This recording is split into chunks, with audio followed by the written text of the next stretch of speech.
Polity में एक topic पढ़ने वाले हैं जो कि है राइट्स, और ये टॉपिक बड़ा इंपॉर्टेंट है। ऐसा नहीं है कि आप अपने ही मन से कुछ भी बना बैठे हो कि ये तो मेरा राइट है बट सोसाइटी उसको रिकॉग्नाइज नहीं करे। फॉर एग्जांपल होमोसेक्सुअलिटी की अगर हम बात करें, किसी का मर्डर करना डिजायरेबल है, आपको लग रहा है कि नहीं ये तो मेरी डिजायर, आपका राइट थोड़ी हो जाएगा, वो तो क्या है, अपराध है। Right to drug, right to smoke, right to drink, so sorry this is not your right. क्यों? आप ज्यादातर अगर आप डोमेस्टिक वायलेंस के केसेस देखेंगे उन सभी के पीछे नशा है, और ये बात शुरू होती है कि पहले आपको लगता है कि आप तक सीमित है, धीरे धीरे आपकी ये जो आदत है वो आपके पार्टनर पर इफेक्ट डालेगी, फिर फैमिली पर, उसके बाद सोसाइटी पर। कॉन्स्टिट्यूशनल एंड फंडामेंटल राइट्स की जब हम बात करेंगे, है ना, इन दोनों के बीच में है रिलेशन, उसी रिलेशन को हमें फाइंड करना है। अब यूपीएससी ने ये पूछा कि अगर कोई ऐसा लॉ बन जाता है जो कि फंडामेंटल राइट से इनकंसिस्टेंट है, देन ऐसे में इसका कौन सा पार्ट जो है वो। हेलो फ्रेंड्स, वेलकम टू प्रारंभ। आज के सेशन में हम एनसीईआरटी बेसिक्स फाउंडेशन में पॉलिटी में एक टॉपिक पढ़ने वाले हैं जो कि है राइट्स, और ये टॉपिक बड़ा इंपॉर्टेंट है। हमारी जिंदगी, हमारी लाइफ के लिए भी राइट्स बहुत इंपॉर्टेंट है। अगर एक डेमोक्रेटिक कंट्री में आप रह रहे हैं तो हमें सरकार से भी कुछ राइट्स चाहिए। बहुत सारे अधिकारों की बात हम सभी करते हैं, ड्यूटीज की बात थोड़ा कम करते हैं। अगर हम राइट्स की बात करें तो आप सभी जानते हैं कि ये जो राइट्स है वो हमने कहाँ से लिए हैं, यूके से, माफ कीजिए, यूएस से, है ना। अधिकारों की बात तो भाई यूएस जो है वह ज्यादा करता है। तो आगे हम फंडामेंटल राइट का जो कॉन्सेप्ट है कि इंडियन कॉन्स्टिट्यूशन में कहाँ कहाँ क्या क्या प्रोविजन किए गए हैं और किस तरीके से यूपीएससी के रेलेवेंस है इस टॉपिक पर, हम उस पर बात करेंगे। तो ये फ्री एनसीईआरटी सीरीज जो आप सभी के लिए अवेलेबल है, इसका जो पीडीएफ लिंक है आप सभी को डिस्क्रिप्शन में मिल जाता है, जहां से आप एनरोल कर सकते हैं, खुद को, है ना, जोड़ सकते हैं। इसके अलावा टेलीग्राम चैनल है @मंजू चौधरी PW UPSC वाला। इस टेलीग्राम चैनल पर बच्चों आप मुझसे जुड़ सकते हैं। इसके अलावा आपके जो कमेंट्स हैं, आपके जो डाउट्स हैं, क्लास का जो पीडीएफ है, यहाँ पर भी मैं आपको क्लास नोट्स जो है वह प्रोवाइड कर देती हूँ, और इसके अलावा आपके जो प्रॉब्लम्स है, जो कंसर्न्स है, वो भी हम देख पाते हैं। ठीक है।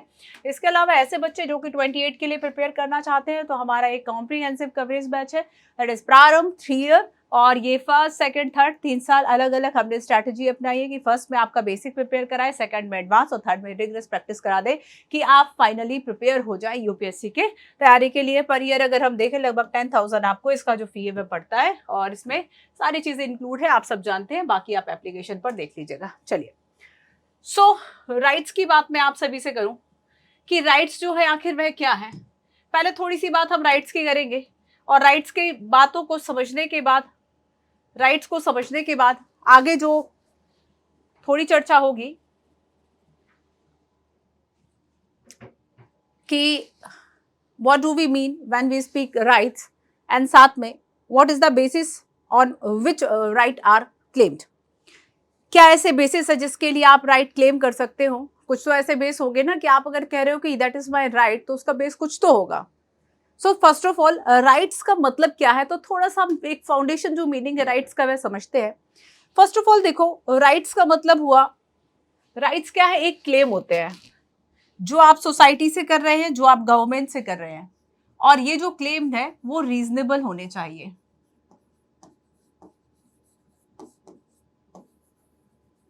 रीजनेबल आपके क्लेम्स होते हैं, ठीक है।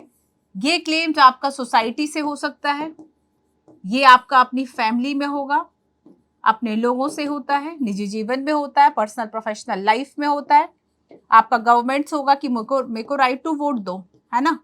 तो ये रीजनेबल आपके क्लेम होते हैं, बट ये रीजनेबल क्लेम में 2 कंडीशन होती है बच्चे। एक तो जो सोसाइटी है वह इसको रिकॉग्नाइज करे। ऐसा नहीं है कि आप अपने ही मन से कुछ भी बना बैठे हो कि ये तो मेरा राइट है बट सोसाइटी उसको रिकॉग्नाइज नहीं करे। फॉर एग्जाम्पल होमोसेक्सुअलिटी की अगर हम बात करें, दैट इज समलैंगिकता, तो सोसाइटी इस चीज को नहीं मानती, है ना। चलो, लॉ बनता है, दैट वो अलग बात है।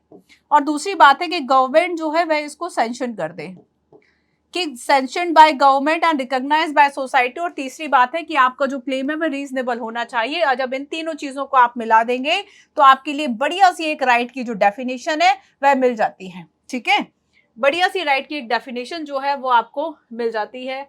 बहुत इंपॉर्टेंट है ये आपके लिए। चलिए खैर, ओके। सो राइट की अगर मैं आपसे आगे बात करूं, एक बड़ा इंपॉर्टेंट टर्म है देखो बच्चे, कुछ डिस्टिंक्शन रखी गई हैं चीजों में, मैं आपको बताती हूँ। What I want and designated as a right, so इन दोनों चीजों में डिफरेंस है। एक तरफ है व्हाट आई वांट,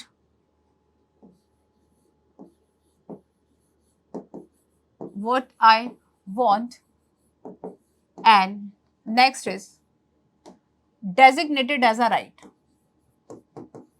क्या आप जिसे चाहें, आप पड़ोसी का घर चाहते हैं, वो आपका हो सकता है। So what I want and designated as a right, इन दोनों के बीच में है डिस्टिंक्शन, अंतर। इनके बीच में डिस्टिंक्शन है, अंतर है।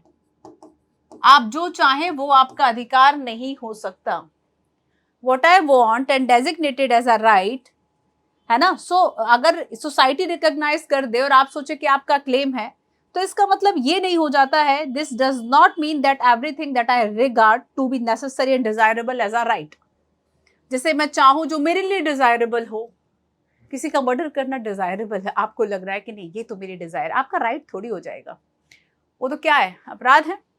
So there is a distinction, there is a distinction between what I want and designated as a right. So because of rights जो है वह जरूरी हैं, क्यों, आपके वेलबींग, आपके डेवलपमेंट के लिए।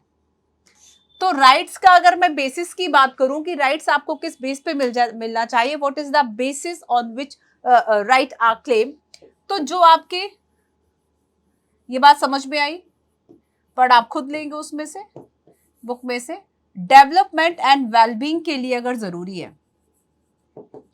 डेवलपमेंट एंड वेलबींग के लिए इंपॉर्टेंट है, उसे आप एज अ राइट क्लेम करेंगे। बट अगर मैं आपसे कहूं कि ये जो है वो सोसाइटी के लिए खतरनाक है एंड इंजूरियस है हमारे हेल्थ के लिए, तो आप उसे एज अ राइट क्लेम नहीं कर सकते। आइए एक एग्जांपल बताती हूँ। फॉर एग्जांपल, अगर आप मांग रहे हैं राइट टू एजुकेशन, तो राइट टू एजुकेशन की अगर मैं बात करूं तो आपके डेवलपमेंट के लिए बहुत जरूरी है, सोसाइटी के डेवलपमेंट के लिए बहुत जरूरी है, और इसलिए गवर्नमेंट राइट टू एजुकेशन को कंसीडर करता है आर्टिकल 21A में। राइट टू एजुकेशन की अगर हम बात करें आर्टिकल 21A में, इसको आपका कॉन्स्टिट्यूशनल राइट भी बनाया गया है। तो जो आपके डेवलपमेंट के लिए बहुत जरूरी है, नेसेसरी है आपकी लाइफ के लिए, आपकी डिग्निटी, आपके वेलबींग के लिए, आपके डिग्निटी एंड वेलबींग के लिए जरूरी है, ये आप एज अ राइट इसको क्लेम कर सकते हैं, है ना। So they help individual to develop their talent, develop their skills. तो ये क्या है कि आपके डेवलपमेंट, चाहे आप अपने स्किल्स की बात करें, चाहे आप अपने टैलेंट की बात करें, इसके लिए ये बहुत जरूरी है। नेक्स्ट जरा इस पे आओ, आप कहें right to drug, right to drug, right to smoke, right to drink, so sorry, this is not your right. क्यों? Because of what I want and designated as a right, there is some distinction इन दोनों के बीच में, है ना। So if an activity is injurious to our health, if an activity to injurious to our health, like right to smoke, right to drug, so this is not your right, this is not your right. Right to drug ये आपका right नहीं हो सकता, क्योंकि base ही नहीं बनता कि आप किस आधार पर इसको मांग रहे हैं। So if an activity is injurious to our health and well-being, it cannot be claimed as a right. It cannot be claimed. It cannot be claimed as a right. आज आप घर में लड़ रहे हैं, आप ज्यादातर अगर आप डोमेस्टिक वायलेंस के केसेस देखेंगे, उन सभी के पीछे नशा है। और ये बात शुरू होती है कि पहले आपको लगता है कि आप तक सीमित है, धीरे धीरे आपकी ये जो आदत है वो आपके पार्टनर पर इफेक्ट डालेगी, फिर फैमिली पर, उसके बाद सोसाइटी पर, और आपको देख के फिर और लोग भी बदलते हैं, सुधरते हैं। तो बेसिकली ये सारी जो बातें हैं वह ये बताती है कि अगर कोई ऐसी एक्टिविटी है जो आपके वेलबींग के लिए बिल्कुल भी जरूरी नहीं है और इवन इंजूरियस है हमारे हेल्थ के लिए, इवन सोसाइटी के लिए, आप राइट टू ड्रग कैसे ही मांग सकते हो, समझे। सो ये था इसका एक थोड़ा सा आप सभी के लिए कि राइट्स जो हैं आखिर वह क्या है और किस बेस पर आप जो राइट है वह मांग सकते हैं। अब यहाँ पर मैं कुछ बातें और आपको और बताऊंगी, काइंड ऑफ राइट्स की बात करेंगे और उसके बाद फिर मैं फंडामेंटल राइट्स पर आऊंगी।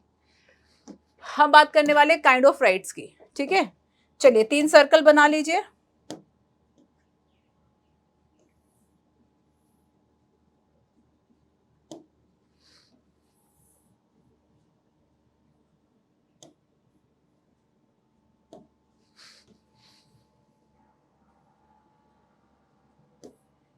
ठीक है, चलो बन गए। अब आगे देखो, आगे हमें इसका करना क्या है। 3 सर्कल आपने बना लिए। अब देखिए, अब इसमें बच्चे जो सबसे बाहर का आपको आउटर सर्कल दिख रहा है, सबसे बाहर के अगर हम इस आउटर सर्कल की बात करें, ये आपके लीगल राइट्स का है, वैध अधिकार।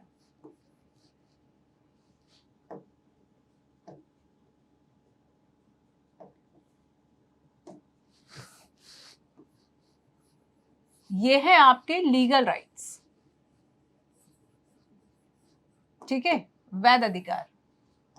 वैध या कानूनी आप कह दीजिए, वैध या कानूनी मतलब जो लीगल, जो लॉ से आपको मिल रहे हैं, है ना। कोई लॉ सैंक्शन हुआ, आपको राइट मिल गया, किसी लॉ से आपको राइट मिल गया, दैट इज लीगल राइट। जैसे कि अगर मैं आपसे कहूं कि ये राइट टू इंफॉर्मेशन जो है वो हमारे लीगल सिस्टम से जुड़ा हुआ राइट है, राइट टू इंफॉर्मेशन, वो right to information, right to information. अब लीगल राइट है, लॉ से मिला है, आगे कोई और लॉ आएगा इसको खत्म कर देगा। सो हम देखेंगे कि सबसे ज्यादा ब्रॉडेस्ट है बट लोएस्ट है अपनी हायरार्की में। लीगल राइट जो है वह क्या है, लोएस्ट है हायरार्की में, लोएस्ट इन हायरार्की, ठीक है। ओके, सो सेकंड जो है, ये तो आपका हो गया लीगल राइट। सेकंड जो आप मिडिल वाला देखेंगे, ये जो राइट है दैट इज कॉन्स्टिट्यूशनल राइट।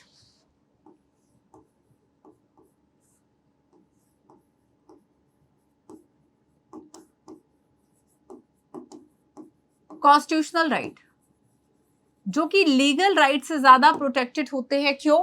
क्योंकि ये जो राइट्स हैं वो किस में लिखे हुए हैं, ये कॉन्स्टिट्यूशन में लिखे हुए हैं। लीगल राइट्स कॉन्स्टिट्यूशन में मिले हैं।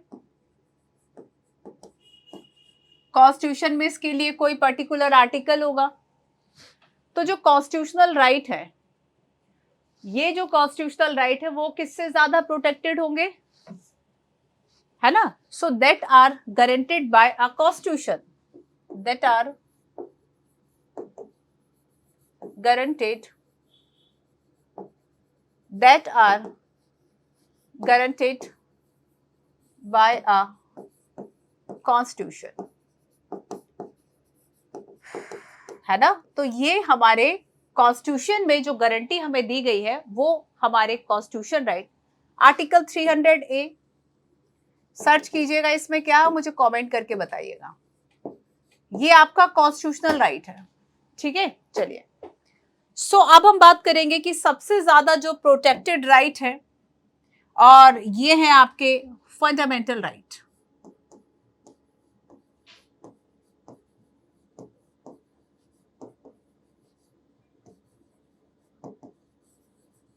फंडामेंटल राइट जिसकी अब हम आगे बस इसी की शुरुआत करने वाले हैं।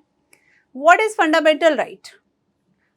ये हायरार्की में ये हायर होंगे, फंडामेंटल राइट्स जो हैं,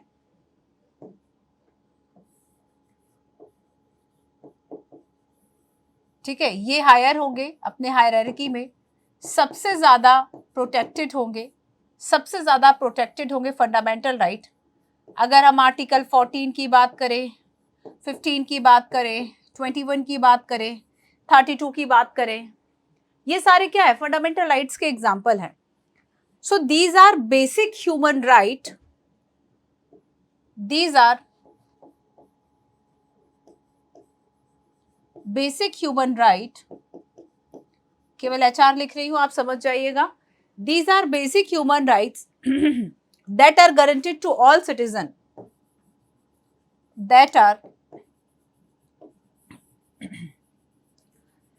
that are guaranteed to all citizens. Right to equality, right to freedom, and consider fundamental right for a just and democratic society. So ये fundamental right जो है एक just and democratic society के लिए बहुत जरूरी है. Just and democratic society के लिए ये rights फंडामेंटल, ये नहीं दिया तो कुछ नहीं दिया, कुछ तो आप राइट्स देंगे ही ना सिटीजन्स को. ठीक है, एक बात और समझो, fundamental right and constitutional right, इन दोनों में एक रिलेशन है. ये समझ में आ गया आपको? समझ में आ गया? जैसे कि हमने फर्स्ट बात की लीगल राइट्स की, सेकेंड हमने कॉन्स्टिट्यूशनल राइट की, थर्ड हमने फंडामेंटल राइट्स की. ठीक है, फर्स्ट सेकंड थर्ड, लेकिन यहाँ पर अगर मैं फर्स्ट नंबर दूं तो फंडामेंटल राइट को दूंगी, सेकंड कॉन्स्टिट्यूशनल को, थर्ड को लीगल को. बट कॉन्स्टिट्यूशनल, चूंकि फंडामेंटल राइट भी तो कॉन्स्टिट्यूशन में ही लिखे हुए हैं, सो fundamental right and constitutional rights के बीच में कुछ रिलेशन है. क्या रिलेशन है आओ जानते हैं. कॉन्स्टिट्यूशनल एंड फंडामेंटल राइट्स की जब हम बात करेंगे, है ना, इन दोनों के बीच में है रिलेशन. उसी रिलेशन को हमें फाइंड करना है, constitutional right and fundamental rights. देखो समझो इस बात को कि जो फंडामेंटल राइट्स है वो कॉन्स्टिट्यूशन में लिखे हुए हैं, यस और नो. हम बात करेंगे इंडिया के कॉन्स्टिट्यूशन की, और part 3 of the constitution is rightly described of the Magna Carta of India, जिसमें कि फंडामेंटल राइट्स की बात की गई. तो ये जो फंडामेंटल राइट है ये कॉन्स्टिट्यूशन ने हमें गारंटी दी है.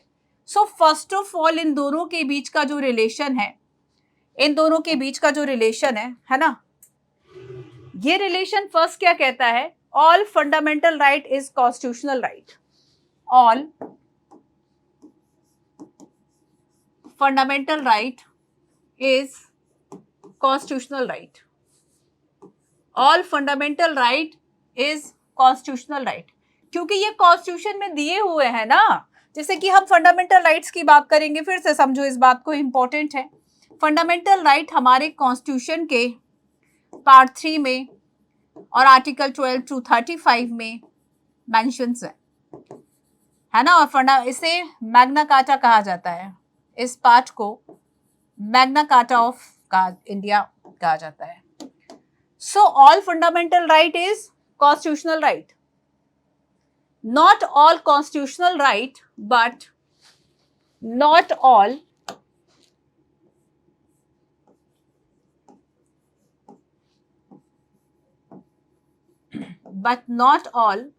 constitutional right. समझिए इस बात को, are consider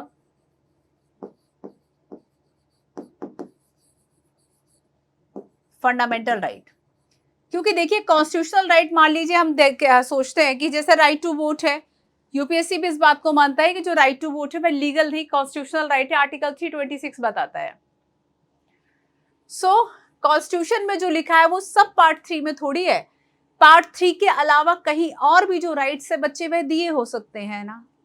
तो आप ये कैसे कह सकते हैं कि सभी कॉन्स्टिट्यूशनल राइट जो है वो फंडामेंटल राइट है. सभी फंडामेंटल राइट चूंकि कॉन्स्टिट्यूशन में लिखे हुए, सो कहा हमने all fundamental right is constitutional right, but not all constitutional right considered as a fundamental rights. ठीक है, so fundamental right focused on individual rights. Fundamental rights जो है वो किस पे फोकस कर रहे हैं, फोकस्ड ऑन इंडिविजुअल राइट.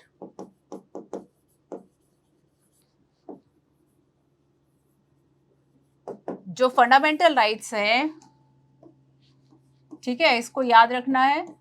और इसमें थर्ड हमने क्या जाना कि जो फंडामेंटल राइट्स हैं वो इंडिविजुअल राइट्स पर फोकस करेंगे, and protection against state action, and protection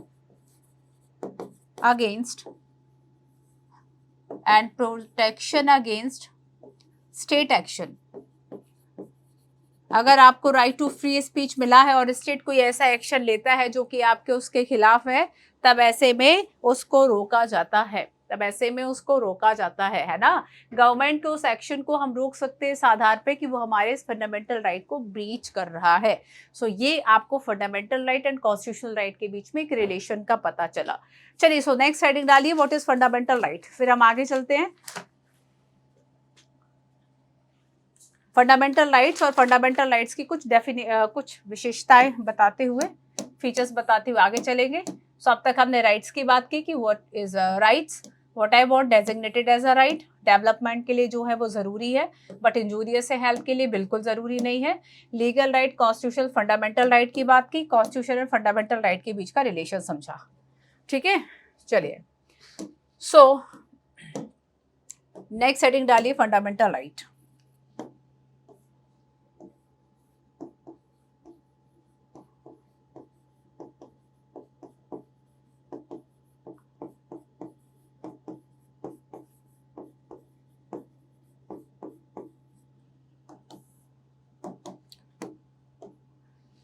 fundamental rights की अगर हम बात करेंगे, सबसे पहले ये समझो कि ये जो राइट है वो कॉन्स्टिट्यूशन के पार्ट 3 में मेंशन है और इसके लिए आर्टिकल मैंने आपको बताया 12 to 35। इसके लिए आर्टिकल 12 to 35 है। कॉन्स्टिट्यूशन के पार्ट 3 में फंडामेंटल राइट दिए हुए हैं, आर्टिकल 12 to 35। एंड इसके अलावा ये हमने कहाँ से लिए हैं? यूएस से लिए। फंडामेंटल राइट्स हमने कहाँ से लिए हैं? यूएस से लिए हैं। So part 3 of the constitution is the rightly described as the Magna Carta of India.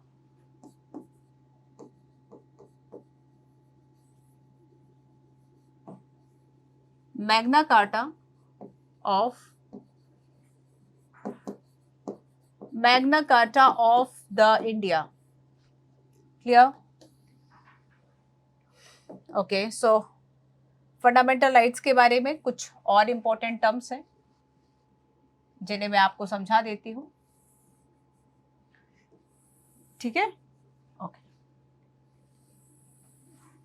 First of all देखिए कि जो ये फंडामेंटल राइट्स है ना, ये यूपीएससी क्वेश्चन पूछता है। आइए कुछ क्वेश्चंस आपको दिखाती हूँ।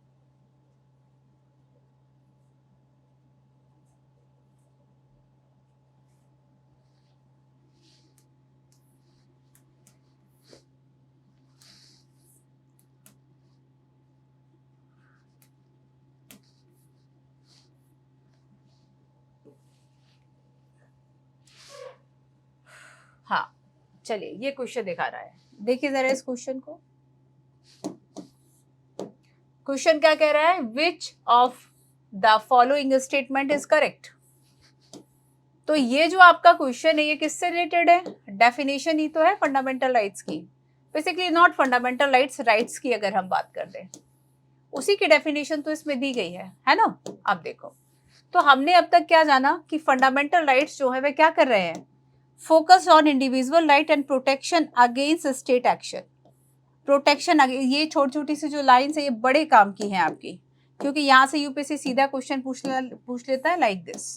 इस क्वेश्चन को देखिए, क्वेश्चन क्या कह रहा है आपसे? क्वेश्चन कह रहा है which of one of the following statement is correct. 2017 का यूपीएससी का पूछा गया क्वेश्चन है और इसमें फर्स्ट ऑप्शन जो है वह ये कहता है कि right are claim of the state against the citizen. State against the citizen. Right are privilege which are incorporate of the constitution of a state. Rights are claim of the citizens against the state. यही definition है। Rights क्या है? Claim है of the citizen against the state. So that is the right answer. So क्या है? Rights क्या है? Rights की जब हम बात करते हैं तो rights एक do not cross की जो line है वह draw कर देता है और ये do not cross की जो line है इसे स्टेट क्रॉस नहीं कर सकता। तो स्टेट पर एक नेगेटिव ऑब्लिगेशंस लगाते हैं कि आप ये नहीं कर सकते। क्या नहीं कर सकते? जो आपने राइट्स दिए हैं सिटीजन्स को, जो फंडामेंटल राइट्स दिए हैं, आप उसको ब्रीच नहीं कर सकते। आप लॉ यहाँ तक ही बना सकते हो, आप ऐसे लॉ नहीं बनाओगे, ये वाला लॉ नहीं बना सकते। आप समझ रहे हो? तो ये क्या कर रहे हैं? ये हमें प्रोटेक्ट कर रहे हैं, ये हमें प्रोटेक्ट करते हैं against state action state arbitrary action. Clear clear. सो फंडामेंटल राइट्स की कुछ इंपॉर्टेंट फीचर्स को हम समझते हैं। फर्स्ट ऑफ ऑल तो आप देखिए कि जो फंडामेंटल राइट्स हैं गारंटीड बाय द कॉन्स्टिट्यूशन, ये बहुत इंपॉर्टेंट है। यूपीएससी ने इस स्लाइड को भी पूछता है।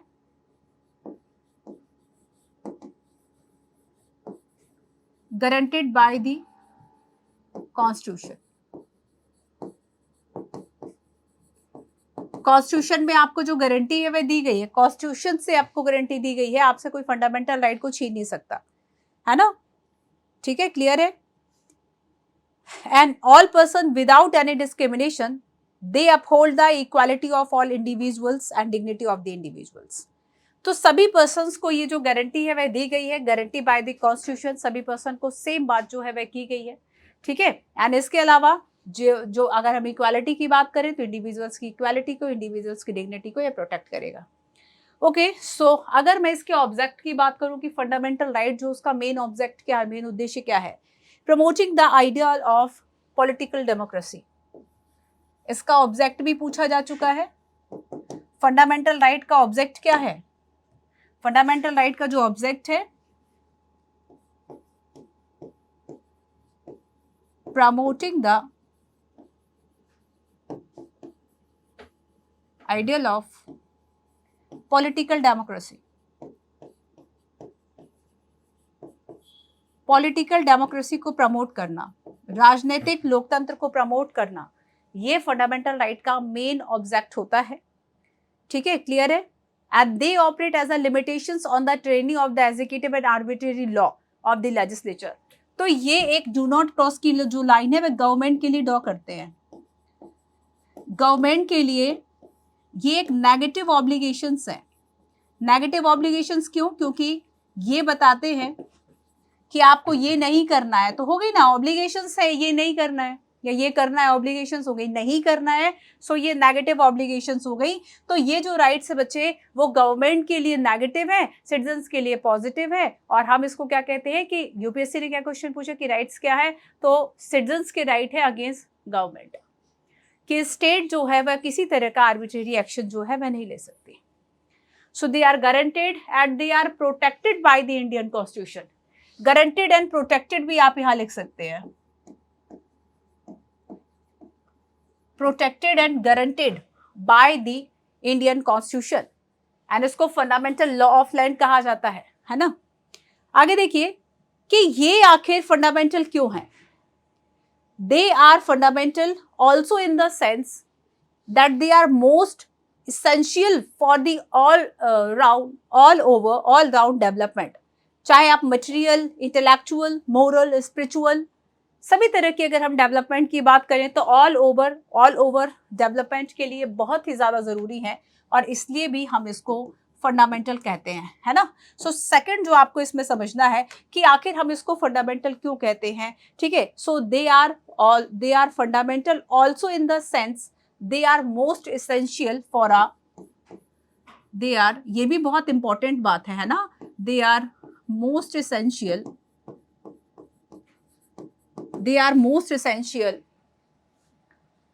for the all round development, for the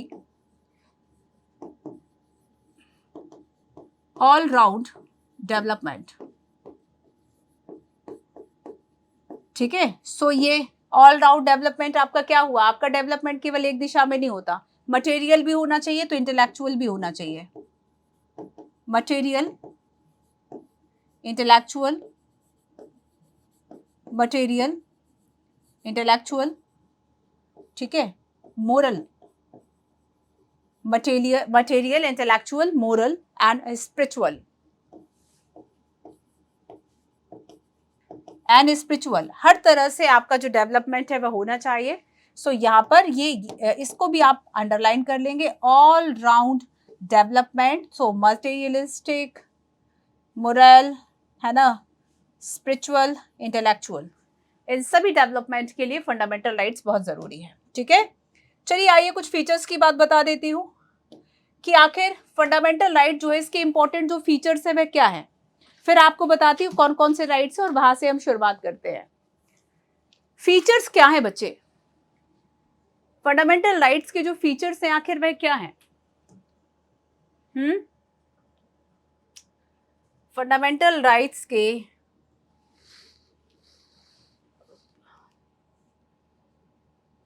features आखिर क्या है?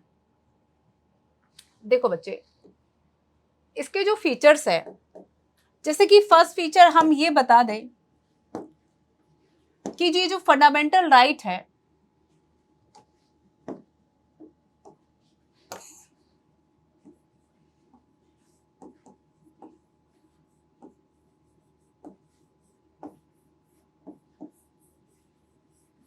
ठीक है, कुछ फीचर्स मैं यहां पर लिख दे रही हूं, आपको चीजों को याद करने में आसानी होगी।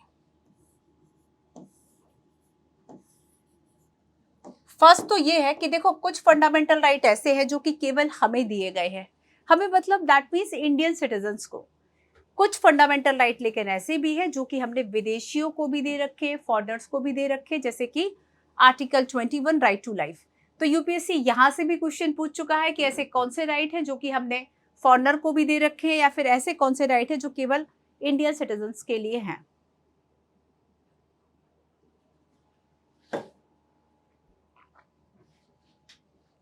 Some of them are available only to the citizens.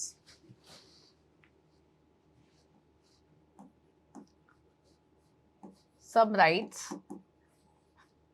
ठीक है,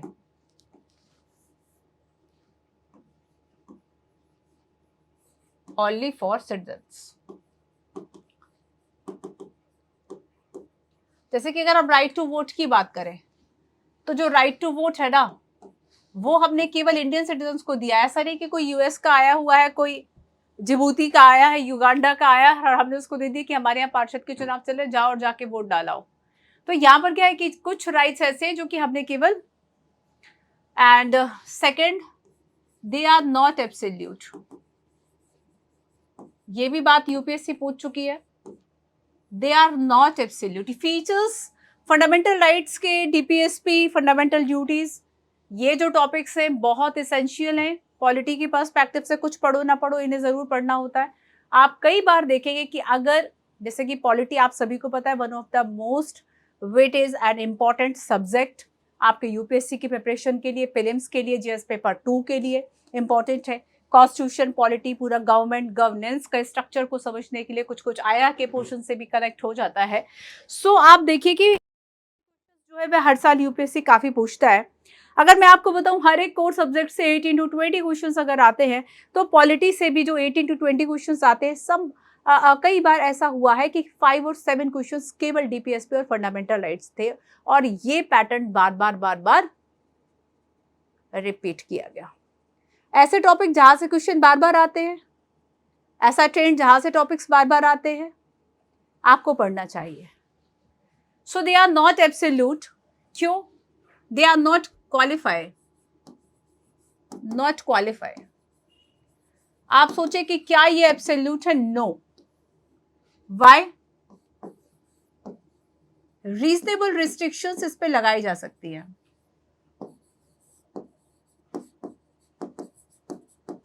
रीजनेबल रिस्ट्रिक्शंस इस पे लगाई जा सकती है।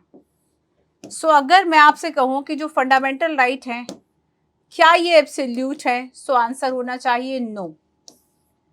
ये जो फंडामेंटल राइट्स है फ्रेंड्स, ये हमारे एब्सोल्यूट राइट्स नहीं है, क्योंकि जब भी ऐसा होगा कि अगर ये अनरीजनेबल तरीके से बढ़ रहे हैं, तो इस पे रीजनेबल रिस्ट्रिक्शंस लगाए जा सकते हैं। जैसे कि अगर हम बात करें राइट टू स्पीच की, right to expression of freedom की, तो आर्टिकल 19 पर रीजनेबल रिस्ट्रिक्शंस लग सकते हैं। जैसे कि आप सोशल ऑर्डर की बात करें, है ना, मोरालिटी की बात करें, अगर आप राइट टू हम फ्रीडम ऑफ रिलीजन की बात करते हैं कि आपको धर्म मानने का अधिकार है, लेकिन उसमें भी जो बैन लगाया जा सकता है वो हेल्थ को लेके लगाया जा सकता है। तो रीजनेबल रिस्ट्रिक्शंस लगाए जा सकते हैं। They are not qualified, they are not absolute. ठीक है, क्लियर है? क्लियर है? सो ये कौन डिसाइड करता है कि रीजनेबल क्या होंगे? तो ये कोर्ट डिसाइड करता है। And they are justiciable. They are, what is justiciable? Justiciable का मतलब है कि आप इसे इन्फोर्स कराने के लिए कोर्ट जा सकते हैं। सो अगली बात यही है कि ये defended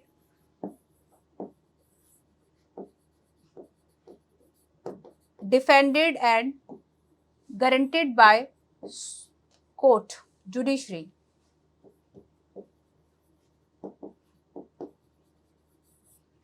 defended and guaranteed by judiciary.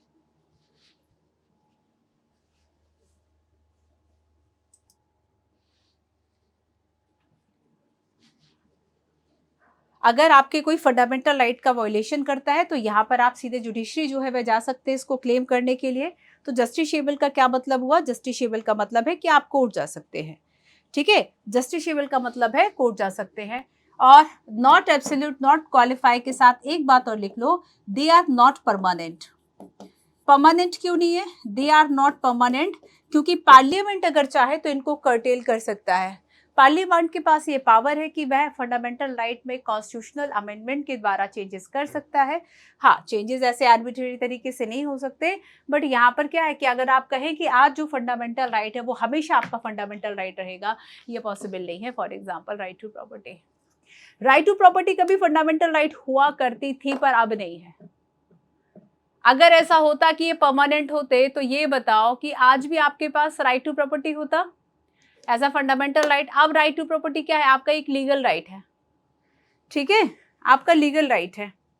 And बहुत सारे इसमें most of them are directly enforceable. आगे अगर हम 12 से लेकर 35 की बात करेंगे, most of them are directly enforceable. Directly रूप से, डायरेक्टली ही ये जो है वह इन्फोर्सेबल है, लागू है। ठीक है, और यहाँ पर हमने ये भी बात कर ली कि परमानेंट नहीं है, एब्सोल्यूट नहीं है। क्लियर? चलिए एक एक करके समझते जाते हैं। वैसे आप देखेंगे कि आइए जरा इस क्वेश्चन को देखिए। क्वेश्चन को देखिए, क्वेश्चन क्या कहता है, जरा पढ़ो इसको। थोड़ी सी प्रैक्टिस भी साथ साथ जरूरी है। Why fundamental rights are different from other rights available to us?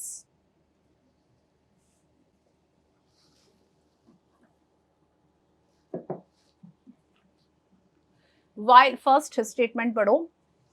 While ordinary legal rights are protected and enforced by ordinary law, fundamental rights are protected and guaranteed of the constitution of the country. अगर हम बाकी rights की बात करें जो कि fundamental right नहीं है ना, तो वो ऑर्डिनरी लॉ जो है उससे प्रोटेक्टेड है। लेकिन फंडामेंटल राइट जो है वह किससे प्रोटेक्टेड है? कॉन्स्टिट्यूशन से। आप फीचर्स में पढ़ चुके। सबसे फर्स्ट बात भी मैंने फंडामेंटल राइट में यही बताई, पार्ट, आर्टिकल और मैग्ना कार्टा बताने के बाद। Second statement is ordinary right may be change bye legislature by ordinary process of law making. जो ऑर्डिनरी राइट्स होंगे, लेजिस्लेचर अगर ऑर्डिनरी प्रोसेस से लॉ मेकिंग कर दे तो चेंज हो जाएंगे, बट फंडामेंटल राइट में only B change bye amending the constitution itself.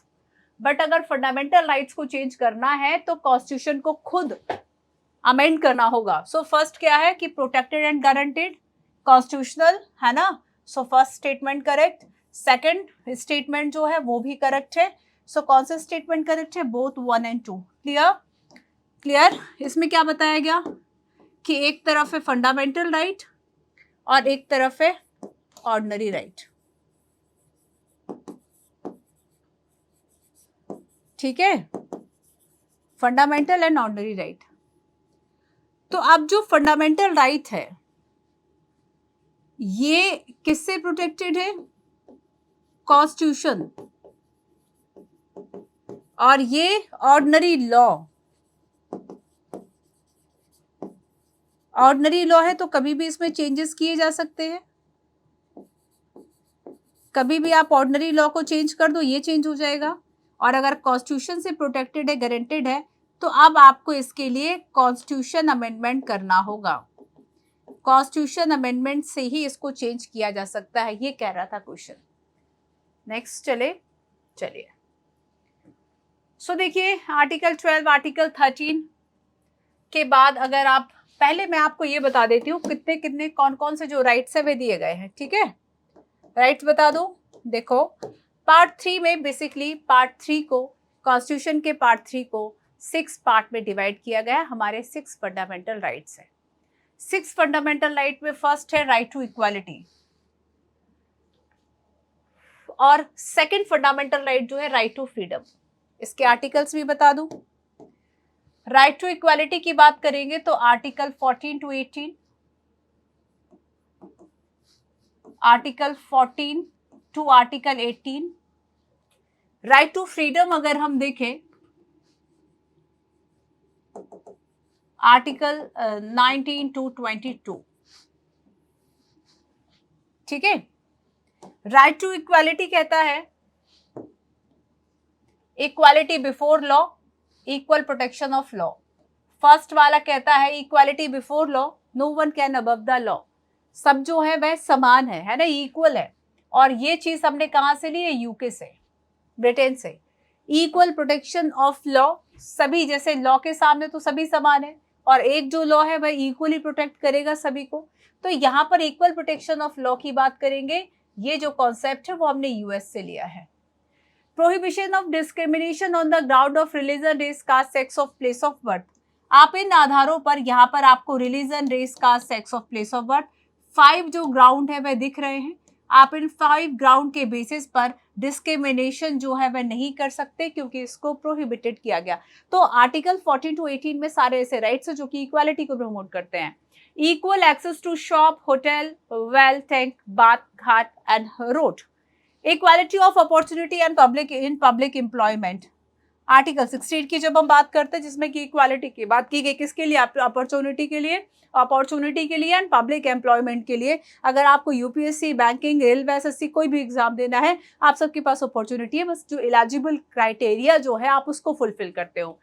Abolition of untouchability, article 17। UPSC ने क्वेश्चन पूछा कि एबोलिशन ऑफ अनटचेबिलिटी किस आर्टिकल का हिस्सा है, किस राइट का हिस्सा है? ये राइट टू इक्वालिटी का हिस्सा है। And abolition of titles, titles जो है इसको एबोलिश कर देना। टाइटल्स मतलब आप कोई राजा नहीं होगा, है ना, कोई दीवान साहब नहीं होगा, आर्टिकल 18 है। तो ये जो आर्टिकल्स है वो क्या बता रहे हैं? ये जो आर्टिकल्स है वो क्या बता रहे हैं आपको कि इक्वालिटी को कैसे प्रमोट किया जाएगा? तो राइट टू इक्वालिटी ये आर्टिकल 14 टू 18 का हिस्सा हो गई। आगे देखो, आर्टिकल 19 टू 22 की हम बात करें। आर्टिकल 19 टू 22 जो है वो फ्रीडम की बात करता है। आर्टिकल 19 में प्रोटेक्शन ऑफ राइट टू, 6 तरह के आपके जो राइट है वे दिए गए हैं आर्टिकल 19 में। Article 19 A, B, C, D, E and F. और आर्टिकल 19 में 6 तरह की स्वतंत्रताएं आप सभी को दी गई है। Speech and expression, assembly peacefully, association union, move freely through out the territory of India, reside and settle any part of India, practice any profession or carry out the occupation, trade and business, है ना। तो freedom of speech है सबके पास, आप सभी assemble हो सकते हैं बट पीसफुली, हथियार लेकर नहीं, है ना। ये सारी चीजें आप पूरी कंट्री में थ्रू आउट, अगर हम बात करें द टेरिटरी ऑफ इंडिया, जहां भी इंडिया की सीमाएं हैं आप उसमें घूम सकते हैं, कहीं भी बस सकते हैं, किसी भी तरह का प्रोफेशन कर सकते हैं, और ये सारे अधिकार हम सबके पास है ना। And protection in respect of conviction for offences, and अपराधों के लिए जो है वह दोष सिद्धि के लिए संरक्षण, इसकी बात की गई।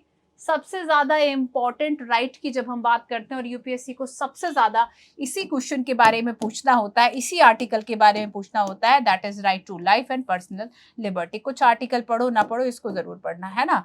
तो ये है आपका आर्टिकल 21, इसको विस्तार से बताऊंगी इस क्लास में। जो एक्सप्लेनेशन है वो सारे आर्टिकल्स का नहीं कर रहे, आर्टिकल्स, सब आर्टिकल्स बहुत सारे होते हैं। अगर आप आर्टिकल 15, आर्टिकल 16 को पढ़ेंगे, आर्टिकल 19 को पढ़ेंगे, आपको बहुत सारे क्लॉज, सब क्लॉज मिल जाते हैं, वो आप एडवांस में पढ़ते हैं। बेसिक में यहाँ पर बच्चे जो आप बात करने वाले हैं इंपॉर्टेंट में चीजें, जैसे कि आपको राइट टू इक्वालिटी है वो कुछ समझाऊंगी, है ना। इक्वालिटी बिफोर लॉ ये मैं आपको समझाऊंगी, इसमें मैं आपको right to life and personal liberty की बात करूंगी, है ना। ये सारी चीजें, protection, respect, conviction for offences की बात करूंगी, और थोड़ी सी बात रिलीजन वाली करूंगी। Right to education, protection against arrest and detention in certain cases. Right to education की बात करें तो पहले नहीं था, बाद में इसको आर्टिकल 21A में शामिल किया गया, है ना। आर्टिकल 21A में इसको शामिल किया गया। तो ये राइट टू फ्रीडम हो गई।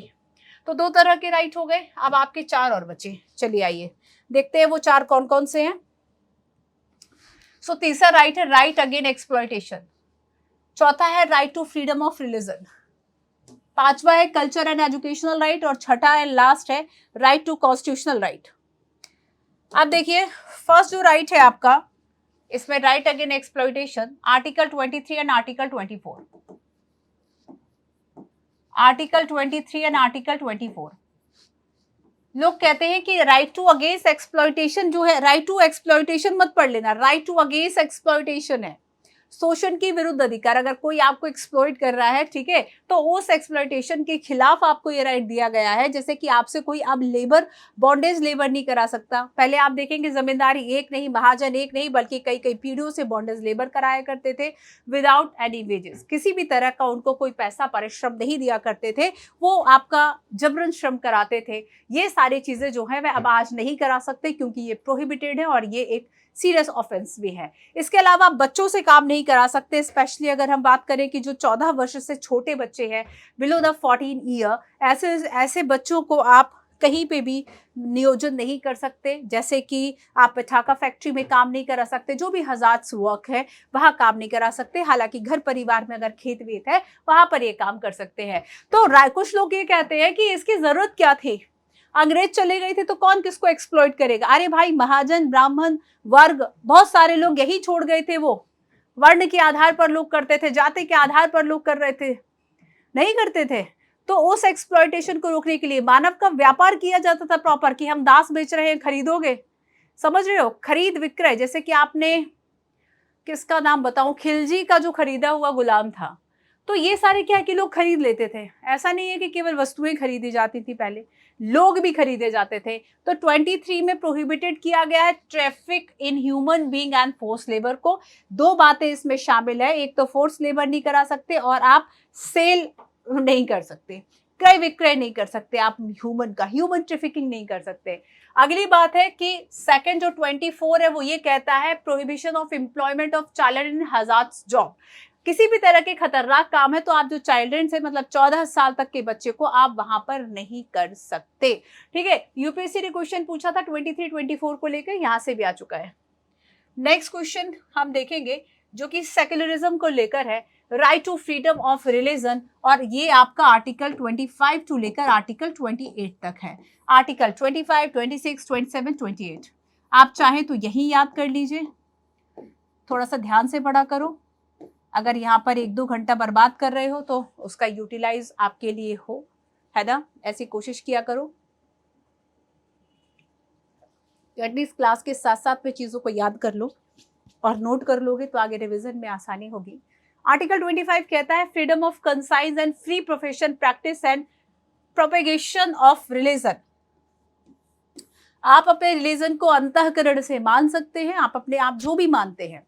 इंडिया जो है वह सेकुलर कंट्री है, कोई भी इसका एक ऑफिशियल रिलीजन नहीं है, जैसे कि बहुत सारे इस्लामिक कंट्रीज हैं। आप पाकिस्तान की बात कर लीजिए, या फिर हम बात कर ले कई इस्लामिक कंट्रीज की। इसके अलावा हम बात करें अगर श्रीलंका की या किसी भी और देश की जिसका अपना एक ऑफिशियल, श्रीलंका का बौद्ध है ना, देख लीजिएगा एक बार।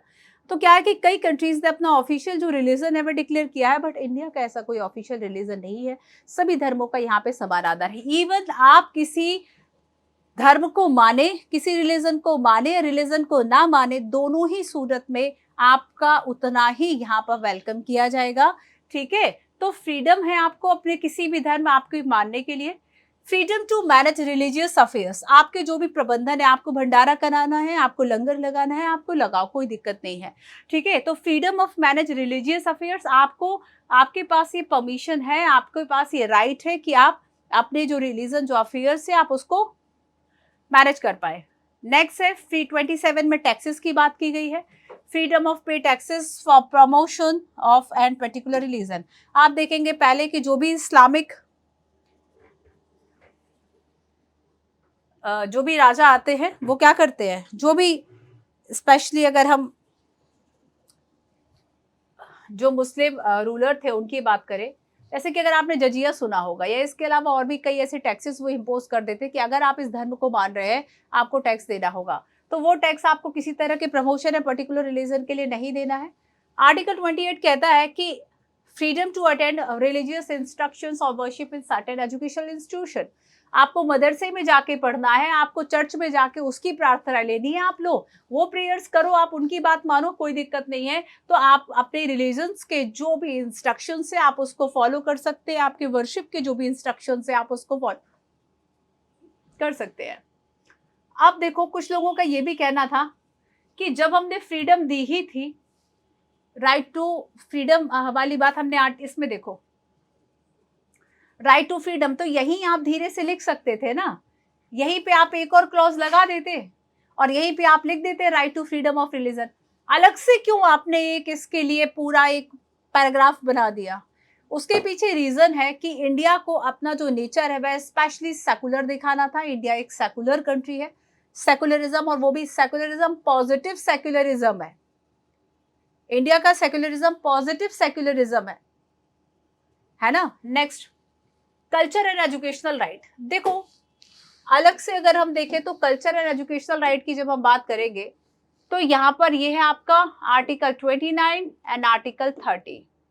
आर्टिकल 29 जो है वह ये कहता है कि आप अपनी लैंग्वेज, आप अपने कल्चर एंड माइनॉरिटीज जो है वो प्रोटेक्ट कर सकता है।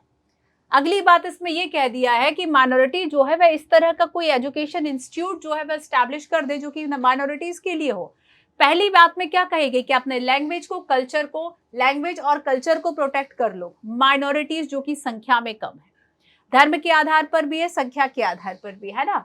सो protection of language and culture minority, और इसके बाद माइनॉरिटी एजुकेशन इंस्टीट्यूशन जो है वह एस्टैब्लिश कर सकते हैं, तो आर्टिकल 29-30। अब आता है एक ऐसा राइट जो कि अपने आप में वैसा राइट नहीं है लेकिन बाकी को प्रोटेक्ट करने के लिए बड़ा ही इंपॉर्टेंट राइट है, that is right to constitutional remedies. And doctor B.R. Ambedkar ने राइट टू कॉन्स्टिट्यूशनल रेमेडीज को कंसीडर किया soul of the Indian constitution. Soul of the constitution क्यों? क्योंकि कॉन्स्टिट्यूशन के लिए राइट इंपॉर्टेंस है और आपको अगर राइट्स दिए गए हैं आप इन राइट्स को ठीक तरीके से आप अपने इसको मान पाए, है ना। तो इसके लिए जरूरी है कि आप इनको इन्फोर्स करा सके। याद करो एक फीचर जो हमने बताया था कि दे आर जस्टिशिएबल। फीचर हमने क्या बताया था? They are justiciable.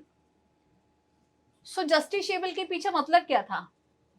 जस्टिशिएबल है, defined and guaranteed by judiciary, यही वो बात है जो आर्टिकल 32 कहेगा अब आपसे।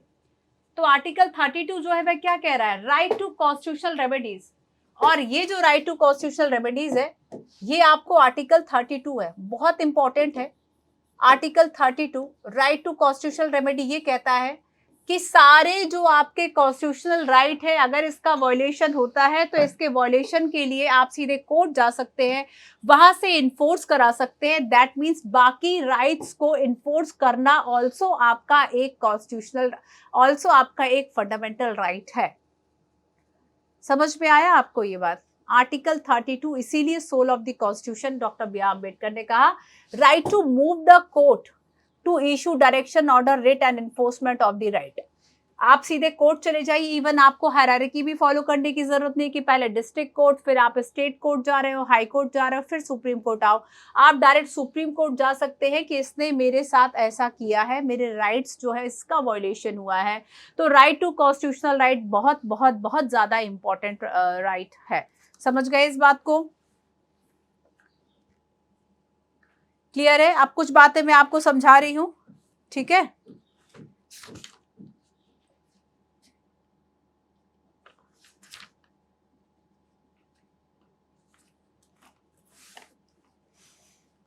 आई होप आपको ये सारे राइट्स जो है वे समझ में आ गए होंगे, ठीक है। ओके, तो मैं आपको राइट टू इक्वालिटी को थोड़ा सा ब्रीफ करूं, राइट टू फ्रीडम को उसके बाद बताऊं, है ना। एंड इसके पहले थोड़ा सा आर्टिकल 13 को समझ लेते हैं। आर्टिकल 12 में स्टेट की बात की गई है, आर्टिकल 12 में स्टेट की बात की गई है, ठीक है, कि स्टेट की जो डेफिनेशन है वह क्या होगी। आर्टिकल 13 में आपको बताने ही जा रही हूं। आर्टिकल 13 ये कहता है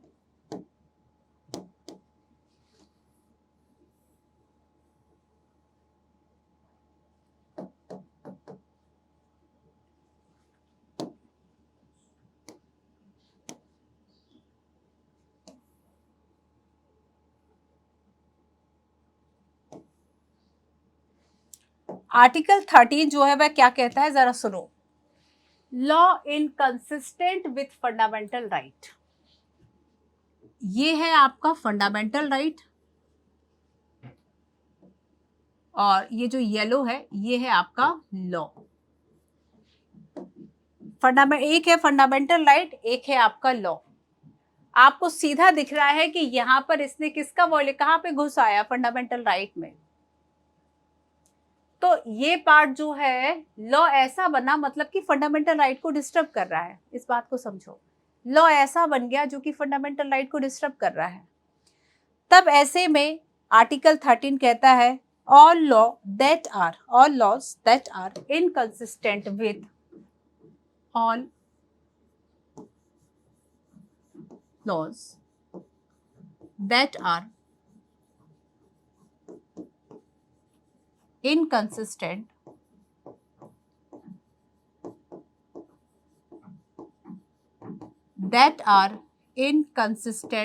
with fundamental right, that are inconsistent with fundamental right shall be void, ये जीरो, ये शून्य, ये void और अनकॉन्स्टिट्यूशनल, void और नल कह ले, या फिर दूसरी भाषा में कॉन्स्टिट्यूशनल लैंग्वेज में अनकॉन्स्टिट्यूशनल कह दे, संविधान के खिलाफ हो गया। void, नल और अनकॉन्स्टिट्यूशनल। तो ये वाला जो हिस्सा है ना, जो पार्ट वायलेशन कर रहा है फंडामेंटल राइट का। अब देखो यूपीएससी ने एक क्वेश्चन पूछा था, उस क्वेश्चन को जरा ध्यान से सुनिए। यूपीएससी ने एक क्वेश्चन पूछा था जिसमें ये कहा था कि देखो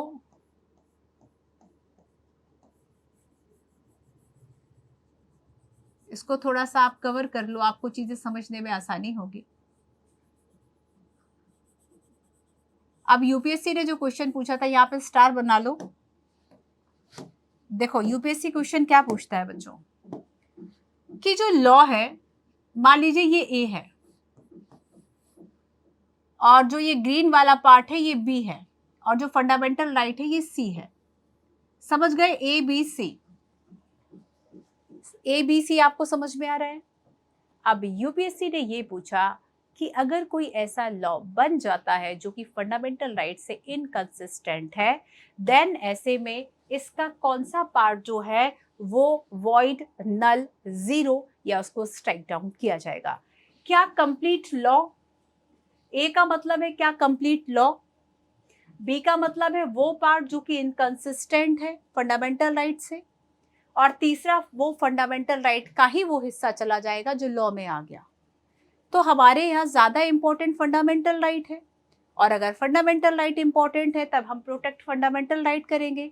तो पूरी लॉ, अब चूंकि लॉ बना है, लॉ भी इंपॉर्टेंट है, तो हम ये देखेंगे कि लॉ का ऐसा पार्ट जो कि इनकंसिस्टेंट है फंडामेंटल राइट से, तो यहाँ पर नल या वॉइड जो है वह क्या डिक्लेयर किया जाएगा? बी, ग्रीन वाला जो पार्ट है बी, ये जो पार्ट है वह नल या वॉइड डिक्लेयर किया जाएगा। ठीक है, क्लियर है? So article 13 provide for the doctrine of judicial review. Article 13 provide for the, ये बहुत इंपॉर्टेंट है, यूपीएससी इस क्वेश्चन को भी पूछ चुका है कि कौन सा ऐसा आर्टिकल है जो कि हमें जुडिशियल रिव्यू के लिए एक बेस देता है। सो आप इसमें लिख लीजिए कि provide for a doctrine of, provide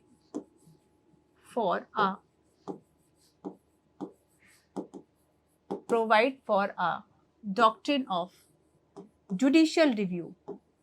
judiciary जो है वह इसका रिव्यू कर सकती है, जुडिशरी इसका रिव्यू इस बात पे कर सकती है और इसकी कॉन्स्टिट्यूशनैलिटी को चेक कर सकती है, यही जुडिशियल रिव्यू है। तो ये आर्टिकल 13 जो है वो आपको एक बेस दे रहा है। क्लियर है? और इसके क्लियर है इतना? So that can declare a law, that can declare a law unconstitutional and invalid, unconstitutional and invalid, unconstitutional or invalid on the ground of on the ground of कि constitution का violation कर रहा है, on the ground of contravention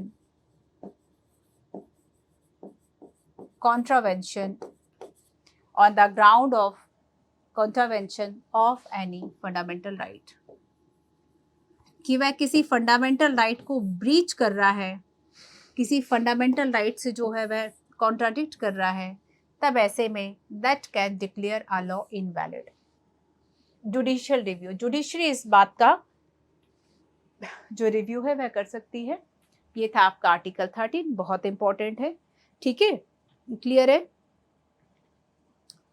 थोड़ा सा article 14 की बात कर ले, राइट टू इक्वालिटी की। चलिए, सो हमने बात की राइट टू इक्वालिटी। आपको पता है इक्वालिटी का मतलब क्या है? इक्वालिटी का मतलब है absence of any kind of privilege।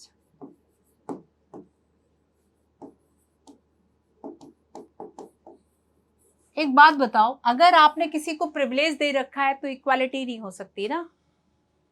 अगर आपने किसी को प्रिविलेज दे रखा है तो इक्वालिटी नहीं हो सकती। इक्वालिटी कब होगी? जब किसी के पास प्रिविलेज नहीं होंगे। तो इक्वालिटी का मतलब क्या है कि सब जो है वह बराबर हो और किसी के पास कोई किसी तरह की प्रिविलेज ना हो, ठीक है। तो 14, 15 ये आपको याद कर लेना है, ये आपका होमवर्क है। 14, 15, 16, 17, 18 पहले आपको समझा दिए, ठीक है। अब देखिए, मैं आपसे एक क्वेश्चन पूछती हूँ। 2017 में यूपीएससी ने क्वेश्चन पूछा कि one of the implication of equality in society is the absence of. अगर आप देख रहे हैं कि सोसाइटी में इक्वालिटी को इम्प्लीकेशन जो है वह किया गया है, तो किस चीज का एब्सेंस होगा? प्रिविलेज, रेस्ट्रेंट, कंपटीशन या आइडियोलॉजी? आइडियोलॉजी ना हो ये तो नहीं हो सकता, किसी तरह की तो होगी। कंपटीशन ना हो ये भी नहीं हो सकता। अब रेस्ट्रेंट की बात की गई है, किसी भी तरह का रेस्ट्रेंट ना हो, तो ये तो हम फ्रीडम पे आ गए ना। रेस्ट्रेंट की बात करेंगे, किसी भी तरह का रिस्ट्रिक्शंस ना हो, तो ये तो फ्रीडम हो गई। बट जब हम बात करेंगे प्रिविलेज की, तो ऑप्शन नंबर ए इसका सही आंसर था। ऑप्शन नंबर ए बिल्कुल भी टफ नहीं था क्वेश्चन, ठीक है। चलिए, सो आर्टिकल 14 पे आते हैं। आर्टिकल 14 क्या कहता है? आर्टिकल 14 इंडियन कॉन्स्टिट्यूशन का कहता है guaranteed equality before the law and equal protection of the law for all person within the territory of India, meaning the state cannot deny the right to anyone। तो इसमें दो बातों को हम समझेंगे, equality before law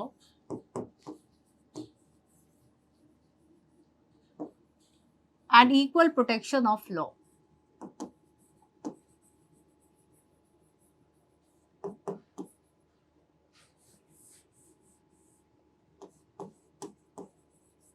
equal protection of law. Equality before law की अगर हम बात करें तो ये हमने कहां से लिया? ये ब्रिटिश ओरिजिन है।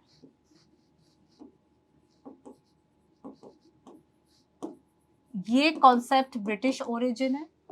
इक्वल प्रोटेक्शन ऑफ लॉ की बात करें,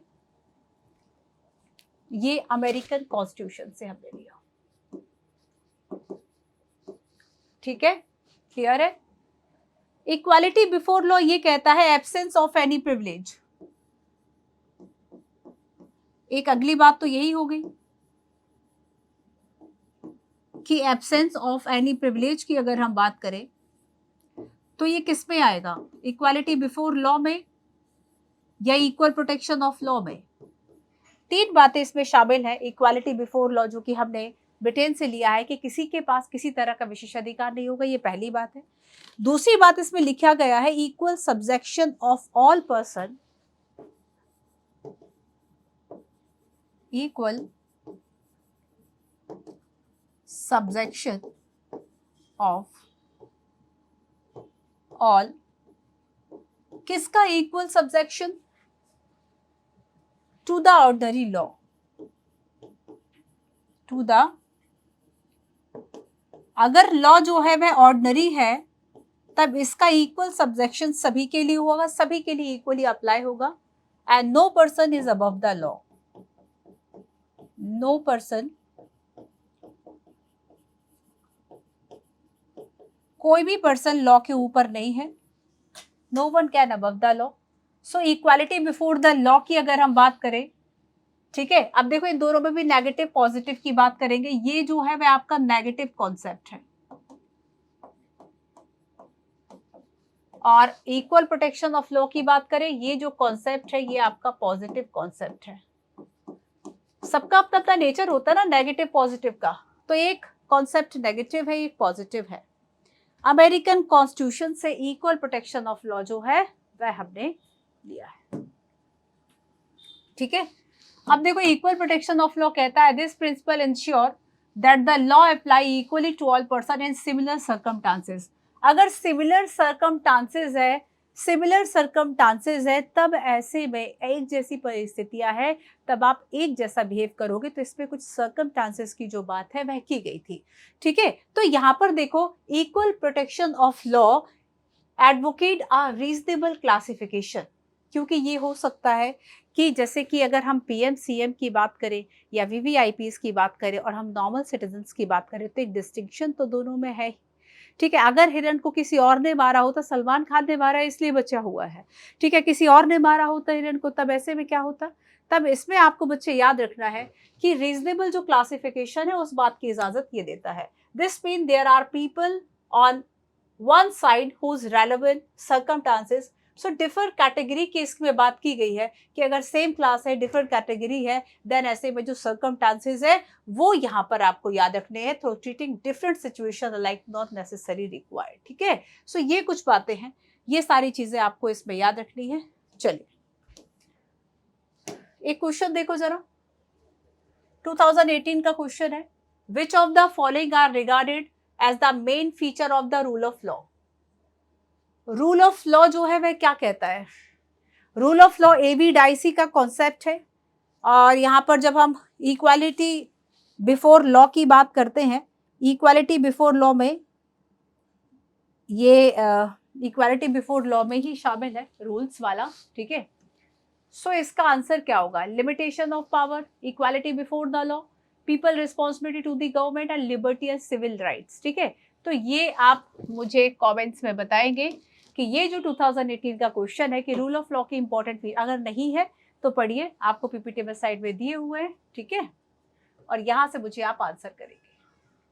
आओ एक क्वेश्चन और देखो, 2021 में एक क्वेश्चन पूछा गया, analyse the distinguish feature of the notion of the right to equality in US and India. Mains 2021 का क्वेश्चन है, और जब भी यूपीएससी इस तरह से क्वेश्चन पूछती है तब आप देखिए कि यूपीएससी हमेशा कंपैरेटिवली जो कॉन्स्टिट्यूशन है उसको पूछती है, और ज्यादातर ये जैसे इस बार भी क्वेश्चन जो पूछा गया तो यूएस से कंपैरिजन करके पूछा गया, या तो यूएस या तो ब्रिटेन, इन दोनों से ही पूछे जाते हैं 99% है ना, 1% को छोड़ दो, तो 99% आप देखेंगे कि कभी सेकुलरिज्म को वेस्टर्न से कर दिया तो इक्वालिटी को इससे कर दिया, तो कभी राइट को किसी और से जोड़ के पूछ लिया, तो कभी जो आपका पार्लियामेंट है उसको ब्रिटेन से ऐड करके पूछ लिया।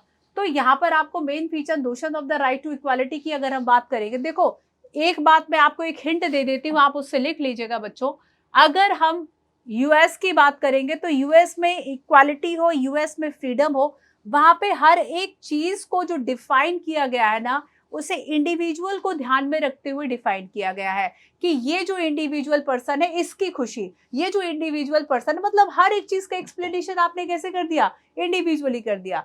कम्युनिटी की बात वहां नहीं की गई, बट इंडिया में हम देखेंगे आर्टिकल 29, आर्टिकल 30, आर्टिकल 26, ये सारे क्या है, ये हमने कम्युनिटी के भी राइट्स दिए गए हैं।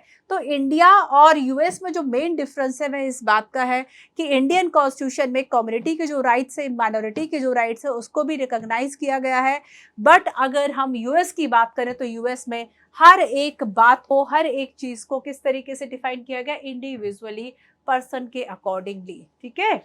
चलिए, सो ये आप लिखिएगा, ज्यादा नहीं 250 वर्ड में ना लिख पाए 150 वर्ड में लिखिएगा, बट एटलीस्ट कोशिश कीजिएगा।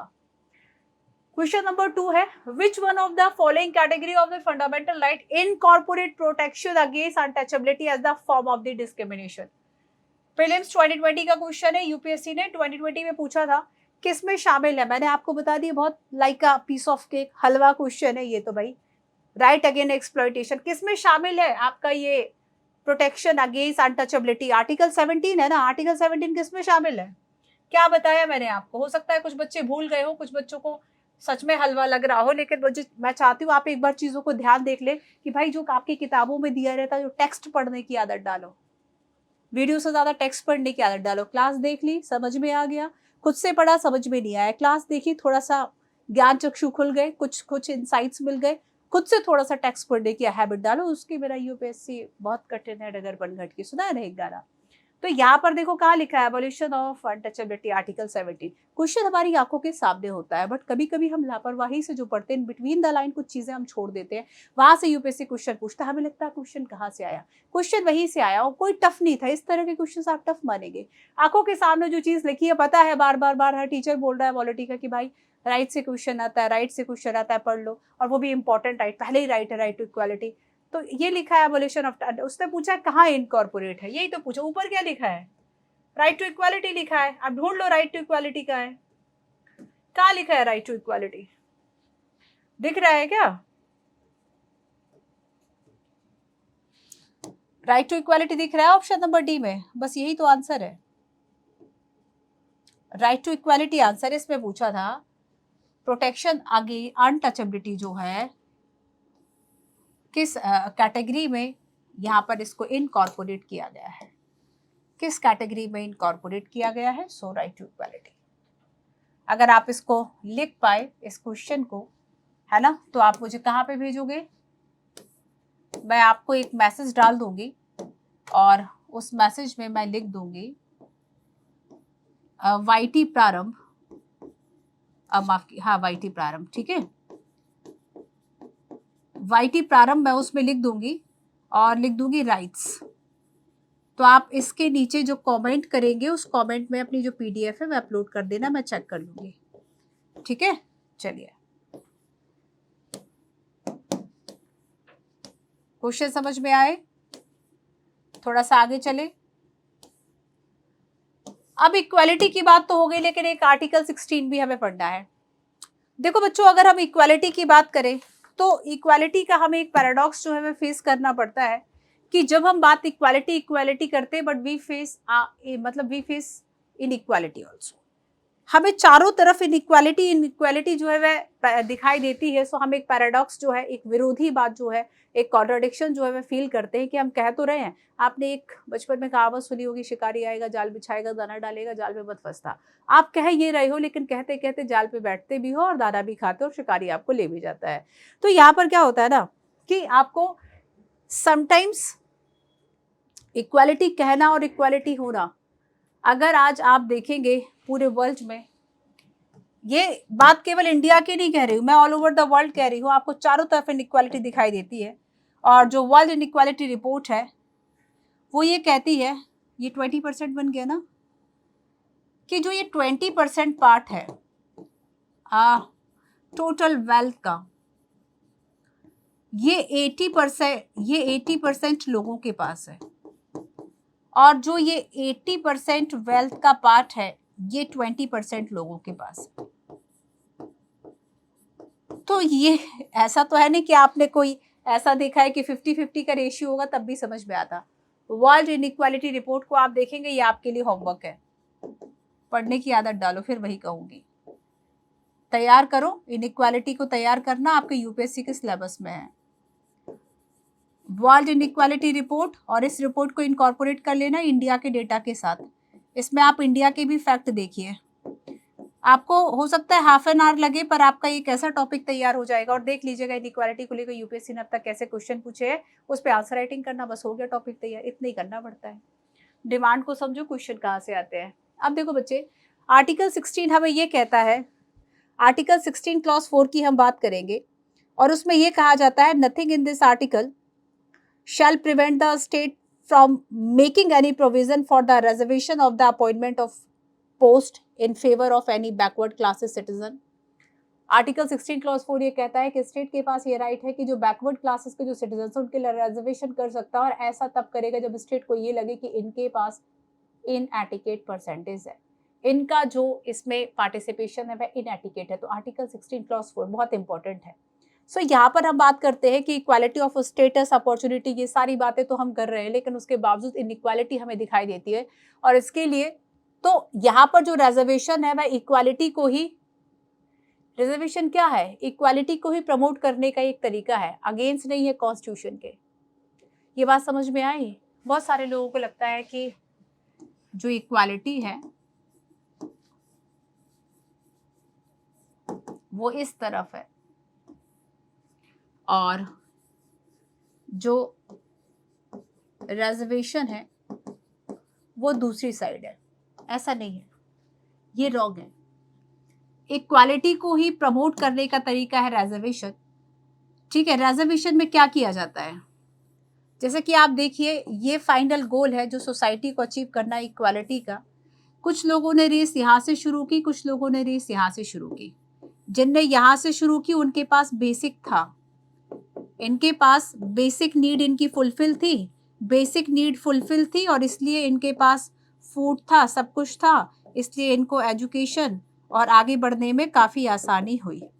लेकिन ऐसे लोग जिनके पास जो बेसिक चीज़ें हैं वह नहीं थी, ठीक है, caste based, gender based, religion based हो सकता है, और यहाँ से अगर यहाँ तक आपको जाना है, आप सोचिए आपकी बेसिक नीड्स ही नहीं है, आपके पास एजुकेशन कहाँ से होगी, आपके पास लिटरेसी रेट कहाँ से हाई होगी, कुछ नहीं होगा। तो ऐसे में गवर्नमेंट क्या कर रही है, ऐसे लोगों के लिए रिजर्वेशन कर रही है। तो रिजर्वेशन और इक्वालिटी एक साथ ही तो आ गए, कहाँ इसके खिलाफ है, एक साथ ही तो आ गए। तो यहाँ पर क्या है कि इक्वालिटी जो है, इक्वालिटी को प्रमोट करने के लिए हमने क्या किया, जस्ट देखो, इक्वालिटी का मतलब है, इक्वालिटी ऑफ अपॉर्चुनिटी का मतलब है that all section of the society enjoy equal opportunities. सभी सेक्शंस जो है उनके पास इक्वल अपॉर्चुनिटीज हो। लेकिन सोसाइटी में various kind of social inequalities होती है और इन्हीं सोशल इनइक्वालिटीज को कंप्लीट करने के लिए, इन्हीं सोशल इनइक्वालिटीज को इक्वल करने के लिए जो गवर्नमेंट है वह रिजर्वेशन का प्रोविजन करती है। तो आर्टिकल 16 क्लॉज 4, आर्टिकल 16 क्लॉज 4 को है ना violation of the right of equality नहीं देखा जाता, will not seen as a violation of right to equality, बल्कि इसका प्रमोशन ही देखा जाता है। क्लियर? आर्टिकल 16 क्लॉज 4 पढ़ लेंगे ना।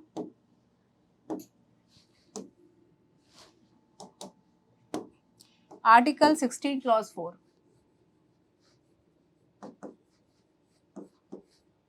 आर्टिकल 16 क्लॉज 4 लिखी लो भाई ताकि याद रहे आपको। विल नॉट सीन,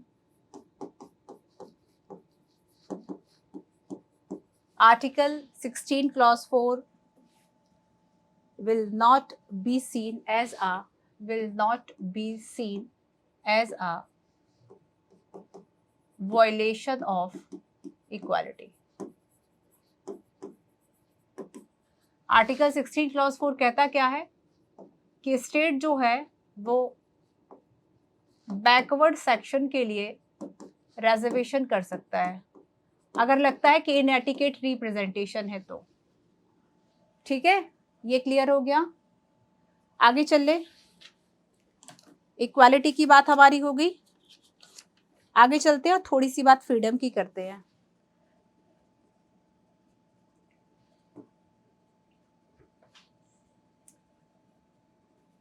मैं आपको फ्रीडम बताऊं उसके पहले थोड़ा सा आर्टिकल 21 पढ़ो। आर्टिकल 21 पूरा याद करो, protection of life and personal liberty की बात करता है। Article 21 protection of life and personal, बहुत ज़्यादा इंपॉर्टेंट आर्टिकल है, यूपीएससी बहुत बार यहाँ से पेरेंट्स बेस में क्वेश्चन पूछ चुकी है। ठीक है, आप इन आर्टिकल्स को स्पेशली याद करेंगे। सो देखो, आर्टिकल 16 क्लॉज 4 जो है वह ये कहता है no person shall be deprive of his life and personal liberty except according to procedure established by law. So protection of life, आपको लाइफ की पूरी प्रोटेक्शन है, आपकी जो पर्सनल लिबर्टी है, व्यक्तिगत स्वतंत्रता है, उसकी फुल प्रोटेक्शन है और किसी को भी इससे डिप्राइव नहीं किया जा सकता जब तक कि वह किसी रूल के अगेंस्ट नहीं जाता, जब तक कि उसने किसी रूल का वायलेशन नहीं किया हो, अनटिल अनलेस उसने कोई मर्डर या कुछ ऐसा काम ना किया हो कि उसको जेल में बंद किया जाए, है ना। अगर किसी को जेल में बंद कर दिया उठा के तो उसकी right to life, personal liberty चली गई। लेकिन ऐसा क्यों किया गया? क्योंकि ऐसा कॉन्स्टिट्यूशन में है, ऐसा जो हमारी BNSS है, भारतीय न्याय संहिता, उन सब में लिखा हुआ है ये सारी चीज़ें। तो अगर लॉ का वायलेशन किया है फिर तो आपकी पर्सनल लिबर्टी और राइट टू लाइफ जाएगा। किसी ने मर्डर किया है तो राइट टू लाइफ उसका जाएगा, फांसी की सजा होगी। लेकिन अगर जिसने नहीं किया है तो आर्टिकल 21 सबके पास है, ठीक है। आर्टिकल 21 बहुत बहुत बहुत इंपॉर्टेंट है। अब देखो कि जब हम राइट टू फ्रीडम की बात करेंगे, सो इक्वालिटी एंड फ्रीडम और लिबर्टी, ये बहुत इंपॉर्टेंट लाइन है, प्लीज इसको अंडरलाइन करके पढ़ा करो, टेक्स्ट पढ़ा करो, इसलिए मैंने बीच बीच में कुछ स्क्रीनशॉट छोड़ रखे हैं। देखो यूपीएससी केवल यही से क्वेश्चन पूछ लेगा, केवल ये मान लो ये क्वेश्चन होगा यूपीएससी का। आप जब तक इस तरह की लाइंस को देखेंगे नहीं, समझेंगे नहीं, इक्वालिटी एंड फ्रीडम और liberty are two rights that are more essential to our democracy. ये इक्वालिटी और फ्रीडम ऐसे नहीं है कि आप इसको सेपरेट कर सको, ये अनसेपरेबल है। इक्वालिटी जरूरी है तो फ्रीडम भी जरूरी है। It is not possible to think of the one without thinking of other. So liberty means, liberty की अगर हम बात करें, liberty means freedom of thought, expression and action. However, it does not mean freedom to do anything that one desire or like. जो भी आपकी Dzire हो, जो भी आपको पसंद हो, आप वो सब कर पाओ, ये लिबर्टी नहीं है। तो लिबर्टी आपको है, ठीक है, थॉट की, एक्सप्रेशन की, एक्शन की। तो यहाँ पर ये बात आपको याद रखना है। And if that was to be permitted, then a large number of people will not be able to enjoy their freedom. Therefore, freedom are defined in such manner that every person will enjoy her freedom without threatening freedom of other. क्या लिखा है? ये बहुत important है, ये बहुत ज्यादा जरूरी है बच्चे, कि आप अपनी फ्रीडम को एंजॉय करें बट विदाउट थ्रेटनिंग फ्रीडम, ठीक है। आप किसी भी तरीके से अदर जो फ्रीडम है उसको थ्रेट ना करें, स्टेट को थ्रेट ना करें, और आप अपनी फ्रीडम को एंजॉय कर सकते हैं without endanger law and order situations, without endangering the law and situations. तो राइट टू फ्रीडम जो है वह ये है। तो इक्वालिटी एंड फ्रीडम ये दोनों कैसे है? अनसेपरेबल है, ठीक है। इक्वालिटी एंड फ्रीडम जो है वह कैसे बच्चे? अनसेपरेबल है। चलिए, सो अगर हम यहाँ पर right to life and personal liberty की थोड़ी सी बात करें, आर्टिकल 21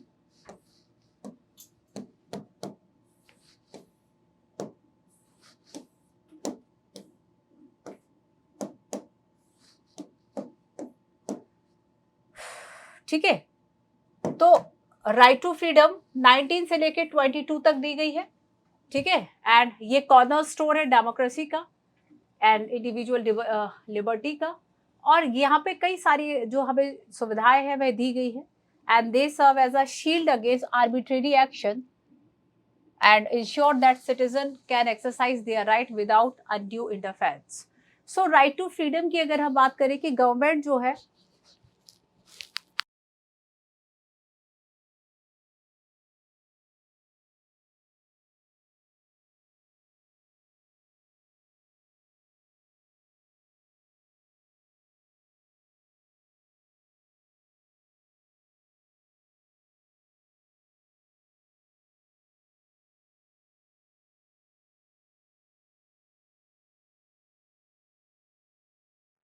ठीक है। तो यहाँ पर बच्चों हमने क्या किया कि आर्बिट्रेरी एक्शन जो है स्टेट का, उसके अगेंस्ट ये हमारे लिए एज अ प्रोटेक्शन शील्ड जो है वो काम करते हैं।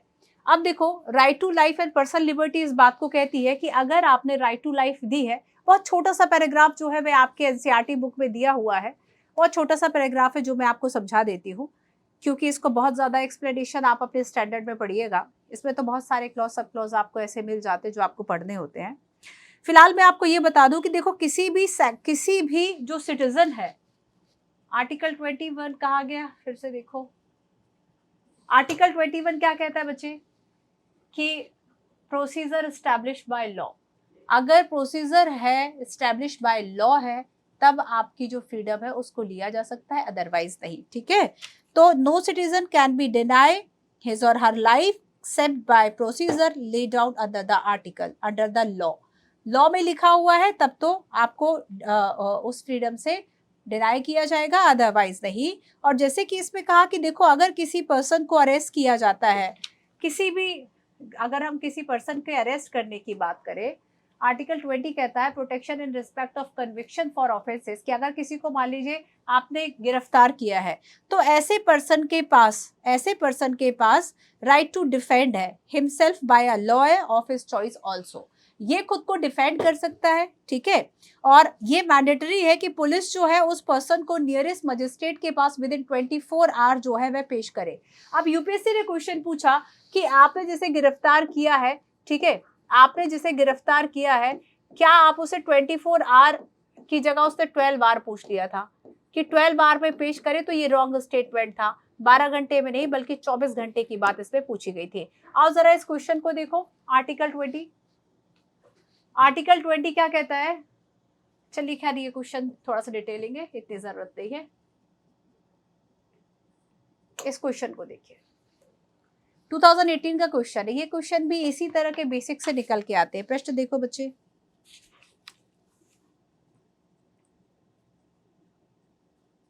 क्या कह रहा है आपका question? Which one of the following reflect the most appropriate relationship between law and liberty? Law and liberty के बीच का रिलेशनशिप क्या है? एक बात बताओ, हम थॉमस हॉब्स की बात करते हैं या फिर हम बाकी जो पॉलिटिकल थिंकर्स हैं उनकी बात करते हैं जो ये कहते हैं कि देखो स्टेट तो जरूरी है। थॉमस हॉब्स कहते हैं man is wolf by another, है ना, बाय अनदर मैन। तो यहाँ पर वॉल्फ बोल रही हूँ, जो थॉमस हॉब्स है वो ये कहते हैं कि देखो मनुष्य जो है वो बहुत हिंसक है और बहुत स्वार्थी है। वो अपने स्वार्थ के लिए राजनीति कब नहीं करता और हिंसक है। दूसरी बात है कि वह दूसरे का अधिकार, दूसरे का सब कुछ लेना चाहता है, और ऐसे में प्रोटेक्ट करने के लिए स्टेट होना चाहिए, स्टेट जो लॉ एंड ऑर्डर कर दे। तो अगर लॉ नहीं होगा तो लिबर्टी कैसे होगी? आप एक ऐसी सोसाइटी में चले जाइए, आप आर्टिकल 21 जाके उनको सिखाओ जो अंडमान निकोबार की प्रजातियां हैं, जो देखते ही हम लोगों को, है ना, जो जनजातियां हैं जो जंगलों में रहती है, समुद्रों के साथ जीती है, ऐसी जनजाति, ऐसे ट्राइब्स को जिन्हें पता नहीं है कि हम कहाँ से कहाँ पहुंच गए हैं, वो केवल जंगलों की दुनिया में गुम है। आप ऐसे लोगों के पास जाओ और उनको आर्टिकल 21 पढ़ाना, आपको देखते ही तीर मार देंगे। कुछ तो ऐसा कर देंगे कि आप अगले पल उन्हें कुछ बताने सुनाने के लिए तो जिंदा नहीं रहोगे। So there is no law, there is no liberty. There is no law, there is no liberty. कहीं लिखा है क्या? ऑप्शन नंबर बी क्या कहता है? अच्छा, फर्स्ट से देखें, if there are more law there is less liberty. Law ज्यादा होंगे तो लिबर्टी कम होगी। If there are no law there is no liberty. अगर लॉ नहीं है तो लिबर्टी नहीं है। If there is liberty law have to made by the people. If law are change too often liberty is in danger. So finally क्या कहा जाता है? There is no law there is no freedom. बात खत्म। Option number B इसका सही answer है। Option number B सही आंसर है। There is no law there is no liberty. ठीक है, क्लियर? एक बात और बताती हूँ,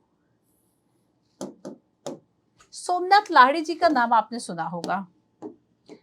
अब देखो, जो सोमनाथ लाहिड़ी जी है वो एक बात को कहते हैं, और ये बात यूपीएससी पूछती है, मेंस के लिए बहुत इंपॉर्टेंट है। ये कहते हैं, I feel that many of these fundamental rights have been framed by a point of view of a police constable.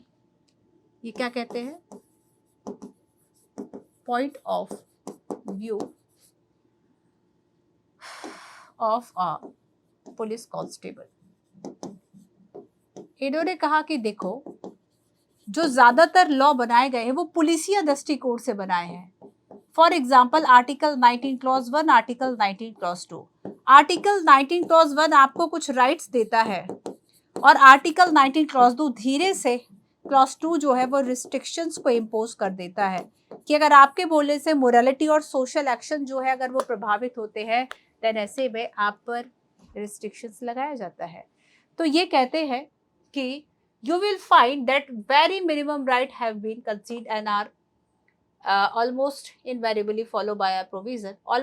देखो ये line, almost every article is followed by a provision which take away right almost completely. तो यहाँ पर एक article ने आपको right दिया और दूसरा सब क्लॉज वहाँ धीरे से लिख दिया गया था, उसने आर्टिकल को वापस ले लिया। अब मैं आपको प्रिवेंटिव डिटेंशन पढ़ाना चाहूंगी। देखो, प्रिवेंटिव, वैसे तो मैंने आपको बताया कि अगर आपने किसी को अरेस्ट किया है, ठीक है, आपने अगर किसी को अरेस्ट किया है, देन ऐसे में आप उस पर्सन को 24 आवर के अंतर्गत जो है वह लेकर जाओगे।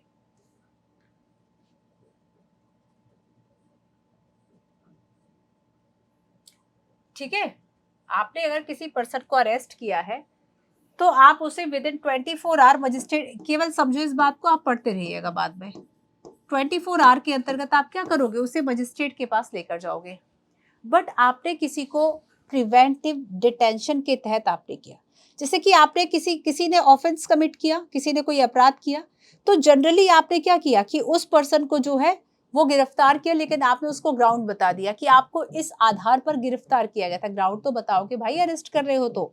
लेकिन बच्चे देखिए कि सम टाइम ना कुछ एक्सेप्शंस होते हैं कि किसी किसी को जो है वह इसीलिए गिरफ्तार किया जा सकता है क्योंकि वो एंगेज हो सकता है अनलॉफुल एक्टिविटी में, ठीक है, और उसे विदाउट जो प्रोसीजर है उसे फॉलो किए बिना उसे गिरफ्तार किया जा सकता है।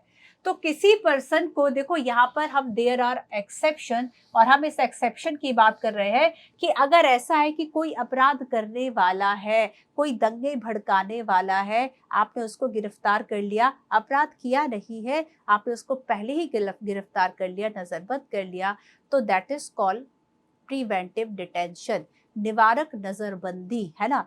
और इस नजरबंदी को अब देखो, जैसे कि कोई it means that if the government feel that a person can be threat to law and order and peace and security of the nation, तो उसे डिटेन कर लिया आपने, प्रिवेंट डिटेंशन हो गया। और बच्चे इसको 3 मंथ तक बढ़ाया जा सकता है, ठीक है।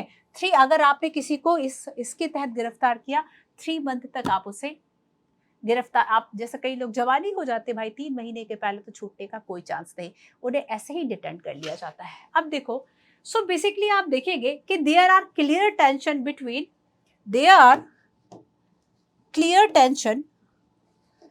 right to life and personal liberty and the provision of for preventive detention। इन दोनों के बीच में एक तरफ आप right to life personal liberty की बात कर रहे हो, दूसरी तरफ आप प्रिवेंटली डिटेन कर रहे हो।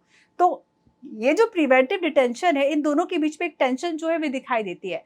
हालांकि गवर्नमेंट के पास ये हथियार इसलिए है ताकि जो भी एंटी सोशल लोग हैं उन्हें आप गिरफ्तार कर सको, है ना, तो उसके लिए एक एक्सेप्शन है। बट यहाँ पर इन दोनों के बीच में आपको एक टेंशन जो है वो दिखाई देती है। यहाँ से भी मेंस का क्वेश्चन आ सकता है। तो जो बच्चे ये कहते हैं कहाँ से आंसर राइटिंग सीखे, यहाँ से सीखो। एनसीईआरटी में इतनी बढ़िया लाइन्स दी हुई है, आप इन लाइन को एक्सप्लेन करना सीखें। छोटी छोटी सी लाइन, अब तो एआई का ज़माना है, लिखिएगा जरा इस लाइन को, आपको इससे जुड़े हुए 10 कॉन्सेप्ट मिल जाएंगे, वहाँ से आप सीखो, ठीक है। 10 कॉन्सेप्ट के बाद अपने आप चीज़ों को सीख जाओगे। चलिए, अब हम थोड़ी सी बात करने वाले हैं। आओ इस क्वेश्चन को देखो। राइट टू प्राइवेसी आप सब जानते होंगे, इतना पढ़ा और सुना होगा आपने। राइट टू प्राइवेसी किससे जुड़ा हुआ है? Right to privacy is protected under which article of the Indian constitution? 15, 19, 21 and 29।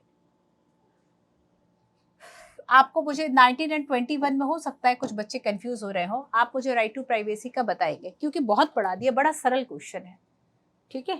चलिए एक क्वेश्चन और देखो, 2018 का क्वेश्चन है। राइट टू प्राइवेसी को लेके बहुत क्वेश्चन आए हैं। Right to privacy is protected as the, एक बात और, अगर मैंने इस क्वेश्चन का आंसर बता दिया, आपको पहले वाले क्वेश्चन का आंसर वैसे भी पता चल जाना है ना। इस क्वेश्चन में ये पूछा गया है कि राइट टू प्राइवेसी की हम बात करें और right to life and personal liberty की बात करें तो ये आखिर कहाँ पर इंस्क्रिप्ट है? Constitution of India correctly the appropriately imply the above statement.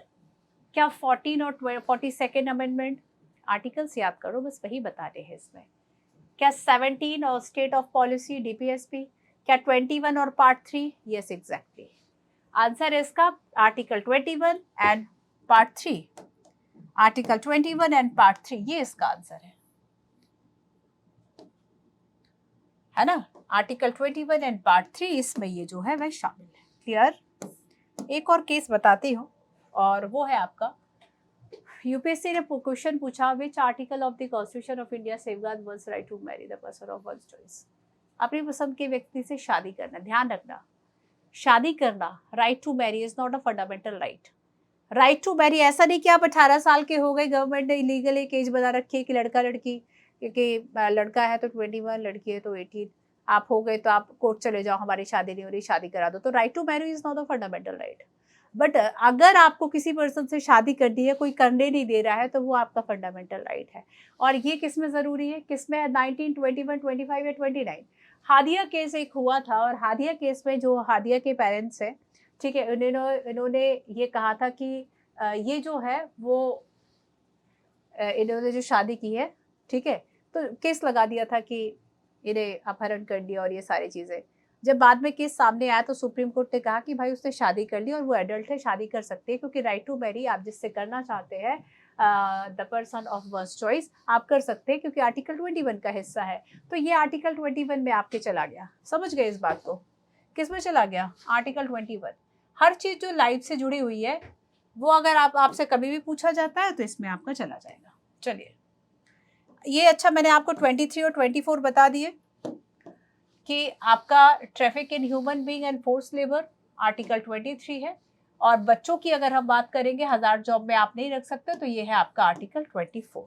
ठीक है। So right to against exploitation fundamental human right है, और इसका मेन एम है कि इंडिविजुअल्स जो है वो कई तरीके के उन्हें एक्सप्लॉइट किया जा सकता है, और जैसे कि, और जो कि डिग्निटी के खिलाफ है ना, और इसलिए बहुत सेफगार्ड के लिए बहुत ज़्यादा ज़रूरी है। एक क्वेश्चन देखो इससे रिलेटेड, 2017 का क्वेश्चन है which of the following are invisited by the right against exploitation in the Constitution of India? 4 statement है। फर्स्ट कहता है prohibition of traffic in human being and forced labor, abolition of untouchability, protection of interests of minority, prohibition of employment and child non-factor in the mind। आपको 23, 24 याद है, बस वही पूछा है। क्या पूछा है? Right against exploitation, right against exploitation, so traffic human being ठीक है, untouchability minorities no, children factories and mines ठीक है। सो आपका 23, आपका 24, यही तो पूछा था। आंसर क्या हो गया आपका? Option number second and third कहाँ लिखा है? सेकंड एंड थर्ड, अच्छा चलो ये गलत दिए हैं, ठीक है, तो सेकंड एंड थर्ड केवल आंसर होगा आपका। 2 और 3 ऑप्शंस गलत है, इसमें कोई बात नहीं, परेशान मत होना। 2 और 3 जो है वह इसका आंसर था, ठीक है। माफ कीजिए बच्चों, 1 और 4, 2 और 3 तो नहीं है ना, ऑप्शन नंबर सी ही सही आंसर है, ठीक है। तो मैं गलत वाले चुन रही थी। हमें ये लगा रहा है कि राइट टू अगेंस्ट एक्सप्लॉयटेशन की बात करें तो किस में शामिल है, कौन से शामिल है, तो 1 और 4 जो है वो इसमें शामिल हुए। क्लियर? 2 और 3 नहीं है शामिल, मैं वहां से आपको बताने लग गई थी, तो वो गलत था, ये सही आंसर है, ऑप्शन नंबर सी, 1 और 4 इसमें शामिल। चलिए अब एक और देख लीजिए, और ये है आपका related to freedom of religion, article 25, 26, 27, 28। मैंने आपको ब्रीफ कर दिए थे, ये चारों मैंने आपको ब्रीफ कर दिए थे, है ना, कि इक्वालिटी ऑफ ऑल रिलीजन है, freedom of faith and worship है इंडिया में, ठीक है। और ये जो सेकुलर हमारा जो कैरेक्टर है, जो नेचर है, इक्वल ट्रीटमेंट सभी के साथ करता है। हमारी कंट्री में सेकुलरिज्म को अपनाया गया है। कोई भी जो पर्सन है वो अपने धर्म को मानने के लिए स्वतंत्र है, और आप किसी रिलीजन को माने, किसी रिलीजन को ना माने, दोनों ही सूरतों में आप रह सकते हैं। चलिए, अब आता है सारे जो आपके फंडामेंटल राइट्स थे, उन सभी फंडामेंटल राइट्स को अप्लाई करना, उनको इन्फोर्स करने के लिए अगर वायलेशन हो रहा है तो इन्फोर्स कराने के लिए आप कोर्ट जा सके, उसे हम कहते हैं रेमेडीज, उसे हम कहते हैं उपचार मिल गया, है ना। किसी ने आपके फंडामेंटल राइट को छीना, अब उस फंडामेंटल राइट को अप्लाई कराने के लिए आप कोर्ट जा सकते हैं। तो ये आपका कॉन्स्टिट्यूशनल राइट है, और इस कॉन्स्टिट्यूशनल राइट को बाकी राइट्स के लिए बहुत इंपॉर्टेंट माना गया है। तो इसमें आप देखेंगे कि डॉक्टर बी आर अम्बेडकर जो है वह ये कहते हैं कि ये क्या है, राइट, ये सोल है कॉन्स्टिट्यूशन का, क्योंकि ये बहुत इंपॉर्टेंट है।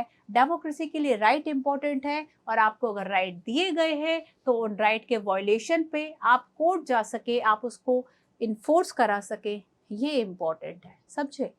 तो आर्टिकल 32 क्या कहता है? Doctor Ambedkar consider the right of constitutional remedy as the heart and soul of the constitution, and it is so because this right give a citizen the right to approach a high and supreme court to get any of fundamental right restore in case there violation. तो आप supreme court और high court directly जा सकते हैं अगर आपके fundamental right का violation होगा है। तो आर्टिकल 32 क्या कह रहा है? 32 ये कह रहा है कि आपके फंडामेंटल राइट का हुआ वायलेशन, आप सीधे सुप्रीम कोर्ट चले जाओ, सीधे सुप्रीम कोर्ट जाने की इजाजत देता है। The supreme court and high court can issue, देखो सुप्रीम कोर्ट और हाई कोर्ट रिट इशू करता है, ठीक है। तो बच्चे ये जो रिट है ना, WRIT रिट, इसका मतलब है a legal order what to do और नॉट टू डू समथिंग। तो कुछ डायरेक्टिव्स जो है वह हाई कोर्ट और सुप्रीम कोर्ट दे सकता है ताकि आपके जो फंडामेंटल राइट्स है वह बचे रहे, ठीक है। आपके जो फंडामेंटल राइट्स है वह बचे रहे। तो ये 5 तरह की रिट्स हो सकती है, स्पेशल ऑर्डर हो सकते हैं। फर्स्ट है हैबियस कार्पस। हैबियस कार्पस का मतलब है कि जिस पुलिस ने गिरफ्तार किया है इस व्यक्ति को, वो कहता है, कोर्ट कहता है कि इसे सामने लेकर आओ। हैबियस कार्पस का मतलब है कि भाई जिसको आपने अरेस्ट किया है उस पर्सन को विथ बॉडी लेकर आओ, है ना।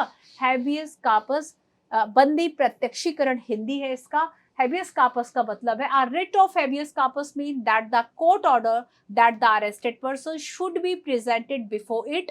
It can also order to set free an arrested person if the manner of ground of arrest are not lawful or satisfactory. आप तो क्या कर रहे हैं, तो फर्स्ट जो रिट है बच्चे, फर्स्ट रिट जो है हैबियस कार्पस की, वो ये कह रही है कि अगर किसी को गिरफ्तार किया गया है तो उसको कोर्ट के सामने सशरीर विथ द बॉडी ऑफ, आप उसको शरीर जो है वह प्रस्तुत करें। और अगर आपने अनलॉफुल तरीके से अरेस्ट किया है तब ऐसे में अरेस्ट जो है वह लॉफुल नहीं है, तब ऐसे पर्सन को फ्री करने के लिए जो है वह गवर्नमेंट आदेश दे सकती है, कोर्ट आदेश दे सकती है। सेकंड है इसमें मैंडेबस, सेकंड डेट है मैंडेबस, ठीक है। देखो मैंडेबस का मतलब है, ये इसका मतलब है कि हम आदेश देते हैं।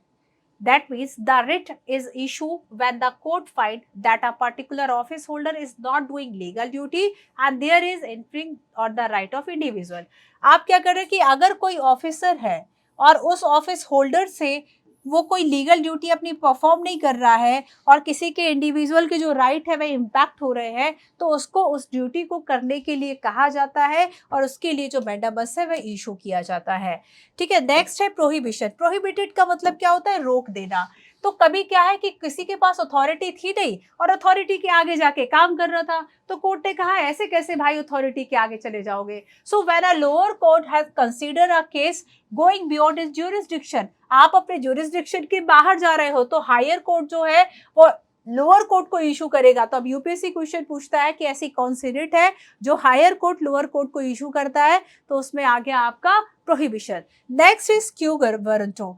क्यू वारंटो का मतलब है किस अधिकार से, आप किस अधिकार से इस पद पर बैठे हैं, ठीक है, वो पूछा जाता है। तो अगर कोर्ट को ये लगता है, if the court find that the person is holding office but not entitled to hold that office, issue the writ of quo warranto and restrict that person from acting as a office holder. तो इसको क्या किया जा रहा है बच्चे, restrict किया जा रहा है। क्यू वारंटो में बहुत इंपॉर्टेंट है ये याद करना, उसको रिस्ट्रिक्ट किया जा रहा है कि आप वो जिस ऑफिस पर है आपके पास वो राइट नहीं है, वो अथॉरिटी नहीं है, तो आप उस पर काम नहीं कर सकते, उस पद से हट जाओ, उसको रिस्ट्रिक्ट कर दिया जाता है। और लास्ट है certiorari. Certiorari that means the court order a lower court to another authority to transfer a matter pending before it to higher authority of the court. तो यहाँ पर जो ये भी इशू देखो, एक प्रोहिबिशन हो गया और एक सर्ट्यूररी हो गया, ये दोनों ही ऐसी रिट है जो कि हायर कोर्ट लोअर कोर्ट को ट्रांसफर कर रहा है। एक में जब बियॉन्ड ज्यूरिसडिक्शन काम कर रहा था तब जाके उसने ऑर्डर जारी किया था, तो वो प्रोहिबिटेड था। और अगले में सर्ट्यूररी में क्या था कि देखो भाई कि जो कोर्ट जो है वह ये ऑर्डर कर रहा है, सुप्रीम कोर्ट ये कह रहा है कि ये इशू आप मत सुलझाओ, इस केस को हमें ट्रांसफर कर दो। उत्प्रेषण हिंदी वर्ड है सर्ट्यूररी। तो 5 काइंड ऑफ रिट हो गया, ठीक है। चलिए राइट टू वोट, यूपीएससी ने क्वेश्चन पूछा 2017 में। राइट टू वोट क्या है, right to vote and to be elected in India is a constitutional right, यही माना था यूपीएससी ने, है ना। तो आप देखेंगे आर्टिकल 326 जो कि इसको इंश्योर करेगा, every individual above the age of 18 has the right to vote, ठीक है। सो कॉन्स्टिट्यूशनल राइट है। लास्ट है आपका प्रॉपर्टी राइट। आपको पता है बच्चे, प्रॉपर्टी राइट जो है, प्रॉपर्टी राइट आपका पहले फंडामेंटल राइट हुआ करता था, लेकिन एक बहुत लंबा जो संघर्ष है वो पार्लियामेंट और जुडिशरी के बीच में चला। पार्लियामेंट कहता है कि देखो एक जमींदार है, जमींदार के पास है 100 गांव, और इससे हम सोशल इक्वालिटी नहीं ला पा रहे, सोशलिस्ट नहीं हो पा रहे, तो हम क्या करते हैं, राइट टू इक्वालिटी को फंडामेंटल राइट से हटा देते हैं। जुडिशरी का काम है कि वो हमारे राइट को प्रोटेक्ट करे, क्योंकि फाइनली हमारे फंडामेंटल राइट के गारंटर के रूप में, एक गार्जियन के रूप में सुप्रीम कोर्ट है। Who is the guardian of our fundamental right? Supreme court. UPSC इस बात को पूछ चुका है। कोर्ट कहता है ऐसे कैसे हटा दोगे, ये तो फंडामेंटल राइट है। कोर्ट कहता है पहले फंडामेंटल राइट से हटाओ फिर हटा दो, है ना। तो इसलिए बच्चे आप देखेंगे कॉन्स्टिट्यूशन में अमेंडमेंट होता है, और ये अमेंडमेंट आपका होता है 44 अमेंडमेंट। बहुत बार ये क्वेश्चन पूछा गया। 44 अमेंडमेंट होता है, और इस 44 अमेंडमेंट के द्वारा फंडामेंटल राइट से हटा के इसको लीगल राइट में कर दिया जाता है। और अभी ये क्या है, लीगल राइट है। आर्टिकल 300A में है, इसको लीगल राइट कंसीडर कर लिया। ठीक है, अब देखो यूपीएससी ने क्या क्वेश्चन पूछा, in the context of India which one of the following is the relationship. अच्छा, ये राइट एंड ड्यूटीज का है, ये रुक जाइए। ठीक है, तो यूपीएससी क्वेश्चन पूछता है कि जो राइट टू प्रॉपर्टी है वो आपका कौन सा राइट है। तो राइट टू प्रॉपर्टी हमारा लीगल राइट है। राइट टू प्रॉपर्टी जो है वह हमारा कौन सा राइट है, लीगल राइट है। ठीक है, क्लियर है। आइए जल्दी से एक बार बता देती हूँ कि हमने जो है वह क्या क्या पढ़ा है। ओके, एक बार फिर बता देती हूँ, ये टेलीग्राम चैनल है, आप साथ में कमेंट करके भी बता सकते हैं आपको क्लास कैसी लगी, कुछ समझ में नहीं आया पूछ सकते हैं, नेक्स्ट क्लास में मैं उसको एक्सप्लेन कर दूंगी, है ना। सो टेलीग्राम पर @पंजू चौधरी @PWUPSC वाला, इस पर आप मैं आपको मिल जाऊंगी। आप मुझसे अपने नोट्स और अपने डाउट जो है वह कंसिडर कर सकते हैं, पूछ सकते हैं। सो हमने फर्स्ट ऑफ ऑल बात की कि राइट्स जो है वह क्या है।